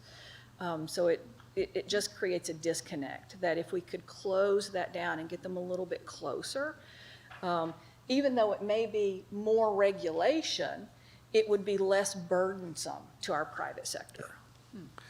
I appreciate that. Steve, I didn't mean pick on Topeka. I'm sorry. I didn't. Nobody knows I didn't about- know that Kansas State was in Topeka. Right. So, Nope. anyways, Nobody knows about yeah. Topeka. Well, that's because yeah. So I'm a Michigan. I'm a Wolverine, but I'm Michigan State. I mean, you're good, Right. good veterinarian schools for sure. Right. So you do large animals. I just drove through Nebraska and Iowa out to Utah to ski, and man, there's a lot of cattle out there. And I got Expensive cattle. Yeah, they look at what type. So from your role at Kansas State, I mean, just like slaughterhouses, or do some of these cattle run? Do they come to you with questions? I mean, do you? Right. What? So when What? when it involves potential toxicity, we do the majority of the work, I'd say, in the United States with food animals, especially because we concentrate on that because we have to, because of Yeah. our stakeholders. That's what they want. So, yeah, I mean, normally what we see is sudden death, and we see a lot of animals die, and they want to know what happened. Is it, sometimes it's trying to sort out whether it's infectious versus a toxin or not. And so we can do a pretty good job of that. And so some of the things that really help a lot now is everybody's got a camera so they can take videos and photos. And I get drone pictures of drones flying over the cattle that we didn't used to have. And then trying to get samples to the lab quickly is a big issue because UPS and FedEx keep reducing the places they'll pick up samples. And so that's been a problem, is trying to, if we have a big die-off, we have to get the samples as quick as we can, and it's increasingly harder to do that. And is one of the problems in terms of the packaging of that damaged material? So is that Right. But, I mean, they've got to be submitted correctly because just like the other, when the human toxicologists were talking about samples and how you examine them and do the analysis, it all makes a big difference. And so, well, thanks for your work. yeah. Well, it's enjoyable. I hate that. I always tell everybody, if you know me on a first name basis, I feel sorry for you Yeah. because you don't call me unless there's bad news. So, Well, thank you, Steve. sure. Thank you. I have two questions. When we talk about the concern about intentional adulteration of food products coming from outside the U.S. and particularly from countries with which we have an adversarial relationship, if we're thinking about the state being the adulterator, it would seem to me that they would be dissuaded to do that because the attribution would be pretty instantaneous, and the response would be rather militarily severe, I would think. Yep. So help me understand why that doesn't dismiss a lot of the concern. Yeah, I agree with that. You're right. It would be really easy to attribute. And so the example that I used with the vitamin supply coming from China, that to me is not as realistic an example. More realistic would be, for example, it was a food fraud incident, but chili powder was adulterated with a carcinogenic dye, a cancer-causing dye. And the reason this was done is the chili powder wasn't red enough, so they wanted to make it red. It was a poor harvest year. The supply chain from where that adulteration happened to where it ended up actually in the UK when it was detected was so long and convoluted you couldn't actually trace it back except to somewhere in the state of India. And it was probably not state-sponsored, but could it, in a food defense incident perspective, could that same thing happen? Certainly. Could it be something like ricin, which takes the equivalent of 2 grains, the amount of 2 grains of salt to poison a person? Could that happen? Sure. And it wouldn't be state-sponsored, and because of the convoluted supply chains that we have, it may never be traced back to source, other than a general geography. Want to add anything, Dr. Ansley? Yeah, I mean, I think it's because they know we're quick enough, we could figure it out before it would cause, I mean, I think, I'm not trying to brag too much, but I mean, that's what we're very good at. Correct. And so one of the things, I just would like to bring up in the case of an exposure like that where we've got a lot of animals involved, we also need to have some agents to depopulate those because sometimes they're not going to be safe. So we have to euthanize those and bury those very quickly. And the AVMA has been working on a way to do that for probably the last 3 or 4 years, but they just published their findings and they didn't have any way, there's no way that they would recommend that we would have to be able to depopulate quickly. So, yeah, I mean, that's just, you know. Gotcha. And my second question goes to the inspection issue. So if we only have 5 inspectors, which is obviously woefully inadequate, and it may be unlikely that in many cases we're going to be able to replace the foreign sources of food ingredients because of cost and competitiveness. You'd have to, no company's going to competitively, on its own, unilaterally makes themselves non-competitive. So what about the requirements that the importers do the inspections? I mean, I would think that if you're bringing in a basic ingredient for infant formula, that there must be some quality control that goes on to make sure that there hasn't been adulteration. And so to what extent is that the case, and to what extent is that inadequate? That's a really great question. There is a lot of quality control built into our import. That typically is focused on known hazards. So things like E. coli, Salmonella, Listeria. It'll be the Clostridium botulinum now. Things that we know enter food all the time. When we're talking in this forum about toxins or unknowns or novel biothreats, there's really not a way for our food companies to evaluate. What do they test for? What are they looking for? That would be the same dilemma that the 5 inspectors have, correct? The 5 inspectors, exactly. They're spread thin. The inspectors are looking for things that they're doing within. They're not looking for the toxin or the agent in the plants. They're actually looking to see that the mixer is closed. And so there's not an opportunity for someone to go introduce things into the mixer. They're looking more at the physical facility and understanding that the food plant has a way to prevent contamination. They're not looking to detect contamination that's already there. So it is slightly different, but with the uncertainty of all the new biothreats that are coming in, it's very difficult to what are you looking for?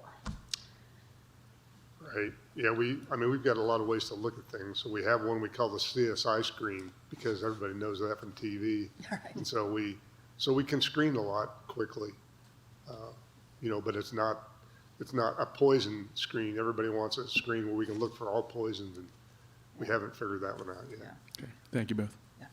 Well, and I will say there are some interesting technologies that are growing that can sort of fingerprint, like if whey powder. We generally know what whey powder looks like, so you could run it through some screens and say, well, there's some weird peaks here. But that could be manufacturing variability. That could be a crop year difference. That could be something that's completely innocuous, and you wouldn't want to reject food just because it has a weird peak. And because many of our foods are also perishable, you may not actually have time to do that further investigation to actually identify what that weird peak might be. Thank you for your testimony. You've both articulated how the food system concentrates risk because you have centralized processing and, as you've both noted, a well-placed contamination can get across national and global distribution within days. I'm wondering about how that concentration of risk could be an opportunity, meaning, is there a set, it must be is this a situation where some large proportion of the risk is actually in a small number, a disproportionately small number of companies? And maybe you could tell us more about that. And then I want to follow on with the question, I'll just put it out there now. You had mentioned, Dr. Van der Leijt, that public-private partnerships, there's in your set of recommendations lists are critical for food safety. If you could expand on that, where are the interests aligned and not aligned between public and private? Are there policy legislative levers we can use to further align them in the direction of food safety? Of course, as you pointed out in the formula example, I mean, this is a pretty high, there's a pretty large downside for the company if you fail to ensure safety of your product, which Right. you'd assume intuitively that means they have all the incentive to keep things safe. But clearly that maybe that can be optimized further. So as part of the process that resulted in the intentional adulteration rule, which is sort of our key legislation, a part of FSMA, it's the key regulation to help us prevent this. That is really focused on large-scale manufacturers. And our largest, I don't know, 400 or 500 manufacturers make like 90% of the food. Okay. It is. It's very concentrated into very That's large. national? That's national, Yeah. right? And so it does make that burden for all the inspectors a little bit less. 5 is still not enough. But you're right, it is an opportunity because we do have a narrow set of operators that are really the bulk of the food production in the U.S. Now, will we have small companies here and there? Yes, like the By Heart Infant Formula One. That was a very small company. Those will always be there. But as far as the IA rule goes, they have a much lower threshold for requirement. Those big companies, and this is where that public-private partnership comes in, they were actually through a very structured consultation process with FDA during the initial phases of that rule and the promulgation of that rule. They invited FDA in to review their facilities, to go through it, to help them create a regulation that would work well in the private sector, because most of all of our food production is privately owned, or, stock market, but still private owned.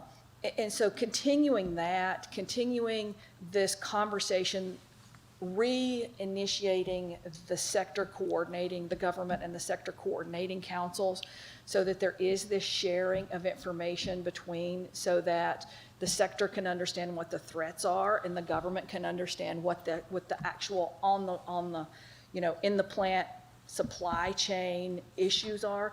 That's a really critical piece that's not happening right now. So having this concentration, it is a risk, but it is also a benefit because it lowers the places that you have to look, that you have to protect the widest swath of our population. The sector coordinating council you mentioned, is that something that needs to be optimized, and if so, how?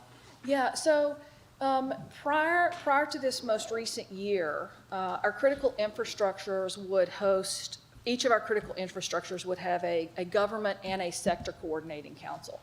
The government coordinating council would include, for the food and ag critical infrastructure, had USDA and FDA as the owners of that infrastructure. With DHS, FBI would come. Academic institutions would participate in the government coordinating council. And then the sector coordinating council would include your USDA and FDA representatives, and then the industry members, usually some of the largest industry members that were there. So your Cargills, your ADMs, your General Mills, those guys. They would meet independently, and then they would also have joint meetings that would allow this sharing of information, this real-time sharing of information. We would typically meet 3 to 4 times per year, and it was very instructive for everyone because it kept everyone aligned as to where the issues were, where the friction was, where the regulation status was, what to expect. And even though there were regulations, new regulatory burden coming out, that consistency of regulation and that willingness to talk openly helped both the government know how to approach industry and helped industry comply. So it lowered the burden for improving our resilience in the food system. And the lack of that over the last 18 months, a year to 18 months, I think is a real disservice to our national security posture in that infrastructure. And I think you might have been involved in the Government Coordinating Council. Yeah, I didn't get to the meetings. It's okay. Thank you. Yeah. Rachel? Any question? Okay. Asha? Thanks, Susan. So we spent some time today talking about China. If we took China away, is there another country that the two you would be super worried about? You don't have to, I was just curious. Yeah, I don't know. I mean, I would say probably not. Okay. Or somebody would, you know, they would have some competition if somebody was close to being able to meet the demand. But Yeah, our vitamin supply, which is used in every single animal feed we make, we're dependent on China for that. Many of our, and that also then impacts things like our human dietary supplements, infant formula. It will go into our MREs for our military rations. All of our medical foods are dependent on those, so you know that dependency is pretty huge. Amino acids are another one, which is highly dependent on China, although the ability for us in the U.S. to accelerate production of those through fermentation type capacity would actually be pretty easy. Outside of that, the dependencies that we see are more food categories. So for example, a very large portion of our spice supply chain, okay, can we eat foods without spices? Sure, they won't be nearly as enjoyable, but we're highly dependent upon India for our spice supply chain. And then, you know, as you dig down into individual crops, there are different dependencies here and there, avocados from Mexico, you know, fruit from Latin America, but nothing to the degree that our vitamins and our amino acids are dependent on China. It's much more distributed globally after that. Okay.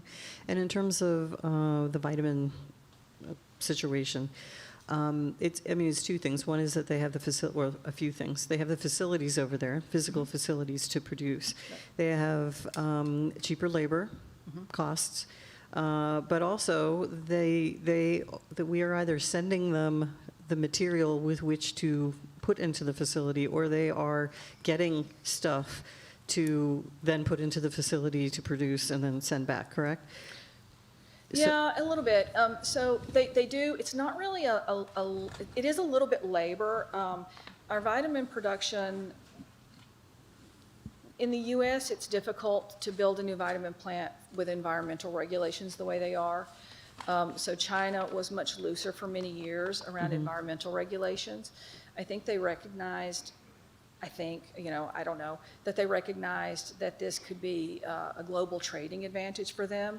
And so if you actually look at the capacity they already have double the capacity for global vitamin needs for some of these individual vitamins because of the state sponsorship for building these facilities. They don't want anybody else to build it. They want to cut them out. It's a global, flood the market, right? Right. We can provide it cheaper than anyone.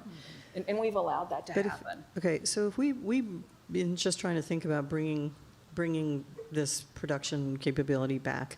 We know Puerto Rico is certainly producing a lot of our generics.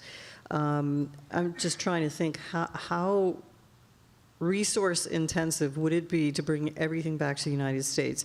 Could it be that we add some more to what Puerto Rico is already doing and Puerto Rico can handle it for the entire United States? Or are we talking about many, many more facilities plus some environmental regulations, et cetera?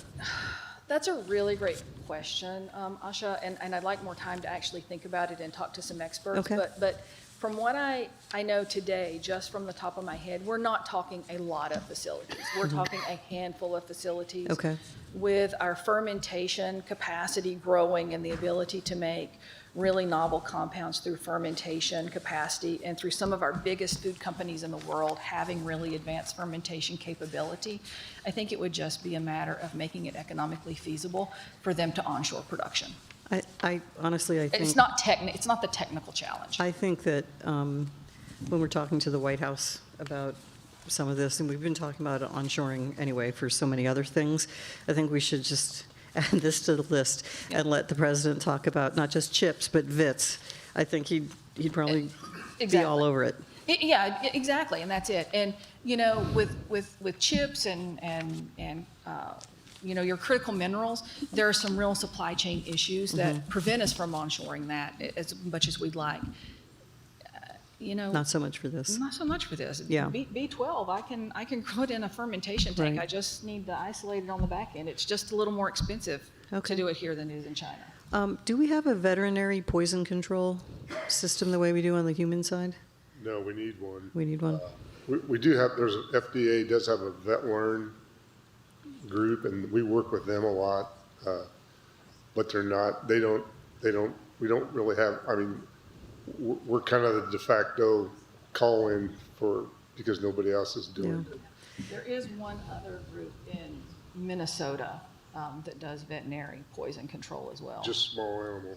Oh, are Yeah, they but- just small Small animal? animal. But they're Okay. very good. They The are. one there and the one in Champaign, Illinois. Yep. They're both very You good. kind of want something that's, I would want something that's, you know, as famous as, and I'm going to show my age now. Remember the Mr. Green stickers? Mr. Yuck is green, Mr. Yuck is mean. Maybe to build on that system, because everybody's used to calling poison control. We know to do that. So, you know, one of the things we've talked about today, has been the use of toxins for assassinations. Now, I was thinking about what happens with cattle. You know, all it takes is the whisper of a thought, of a suspicion of African swine fever or mad cow disease or foot and mouth disease or something at a cattle market or a, you know, whatever it is, and suddenly the whole place flips out.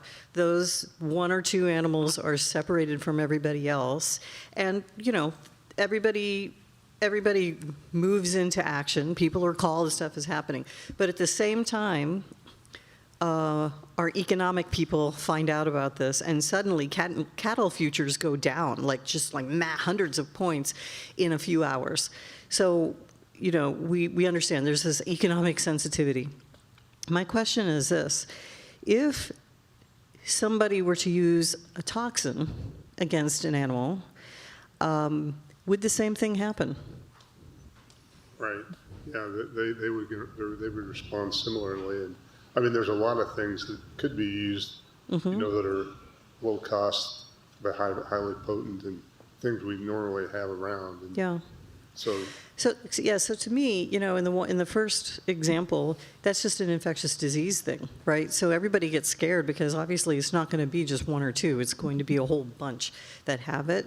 In this case, in the toxins case, you'd be thinking about a scenario where obviously it's not infectious, but whoever distributed the toxin in the first place could still be distributing it, and we know it takes just such a tiny little bit.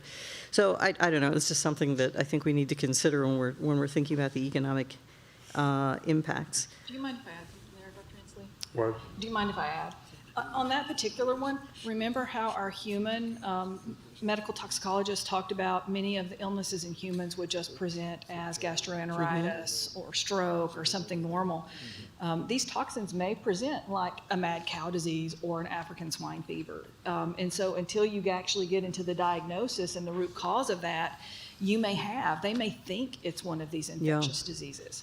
Yeah. Yeah, that particular case was from Topeka about 10 years ago, and they had cattle that went through the cell barn and had some lesions on the hoof and some in the mouth, and they said, somebody said that's foot and mouth, and when they did luckily, when we got them in to test them, that wasn't what it was, but that's all it took was the thought that, here it is, it's going to happen, and the market caved, and they, were afraid that was, going to be long-standing, but it resolved pretty quickly.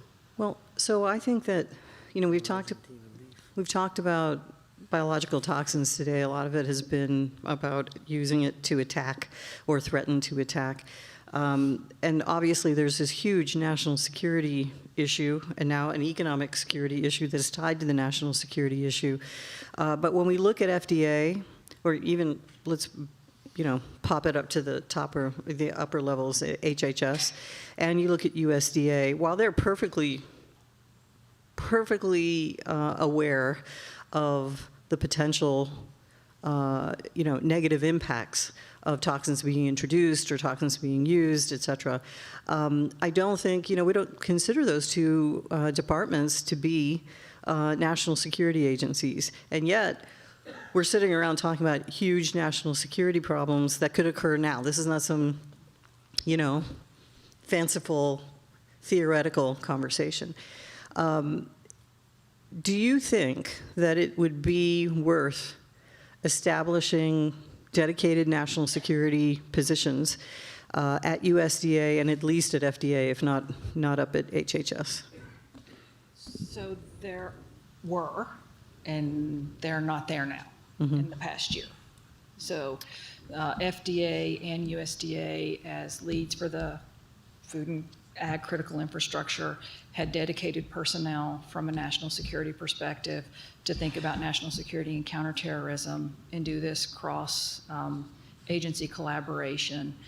And that's the Division of Emergency Preparedness that I talked about that was decimated in the 2025 workforce reductions. Yeah. And in fact, that was my job, actually. Well, and I was actually thinking more along the lines of thinking along the lines of the USDA Homeland Security position that never was properly filled, ever. Yeah. Sir, Steve? I agree. Yeah. Okay. And would you say we need something that's equivalent down at the state level as well, or would you just hand this security responsibility to the secretaries of agriculture in all the states? Yeah, we've got a good relationship with the state veterinarian.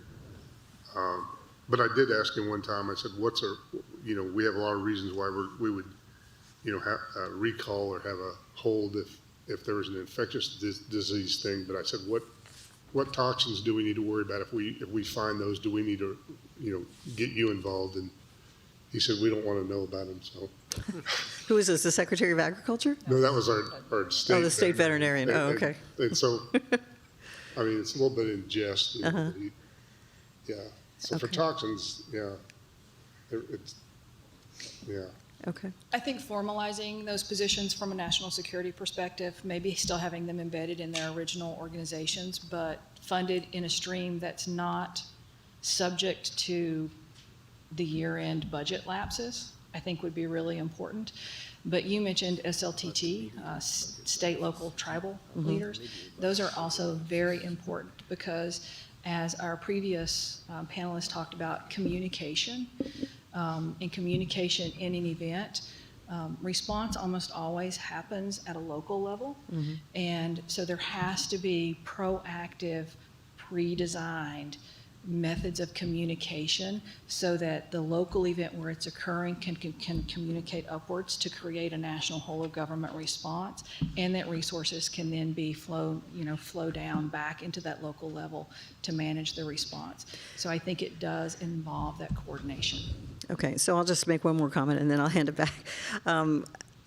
Look, there are these positions that have been mandated by Congress at least at USDA, and Congress needs to do some oversight to force those to be filled, because what I'm concerned about is we've talked about basically one set of scenarios today that have to do with toxins.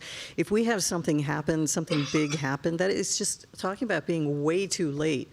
USDA, I know, has mechanisms in place to deal with some of this, but even the Community Credit Corporation or whatever doesn't have enough money to handle everything we're talking about, and that's just sort of respond to it with some money, not what are we doing about the national security implications. And we already have the Department of Defense/War picking up all kinds of responsibilities now. They'll take responsibility for an overt act of war if somebody is using toxins, but they'd have to prove it and then get involved with it. I'm just concerned. I don't think it's right in this arena for us to just leave it to the Department of Justice and the Department of Defense/War when we're talking about the agricultural system to this effect. Because I absolutely agree with you, and I know we've said it all day today. The things we're talking about today, we're talking about children, infants dying. We're talking about people going into grocery stores and not having, stuff on shelves because we handled that so well during COVID, right? Yep. It's going to be so impactful, And I just don't see how we can call ourselves responsible and not have people in these positions executing that leadership now, and not just for human beings, but for plants and for our animals as well. So that's it. That was my Thank you remark. both so Sorry. very much. Yeah, I think a good, when the blue book's rewritten, that'd be a good scenario to have in there. Okay. Thank you. Thank you so much. Thank you. For being here today and for your excellent testimony. Well, Thank I you. also would thank you both, and must say, this whole day has been an extraordinarily informative one once again. We've learned a great deal. This is a topic that we're going to continue to delve into, and the Commission has made the decision to write a report. And so, Steve, your comments and those of the other presenters today will be our resource as we begin to write and research and continue to appreciate the tremendous challenges we face in this area. But with that, the meeting is adjourned. Thank you.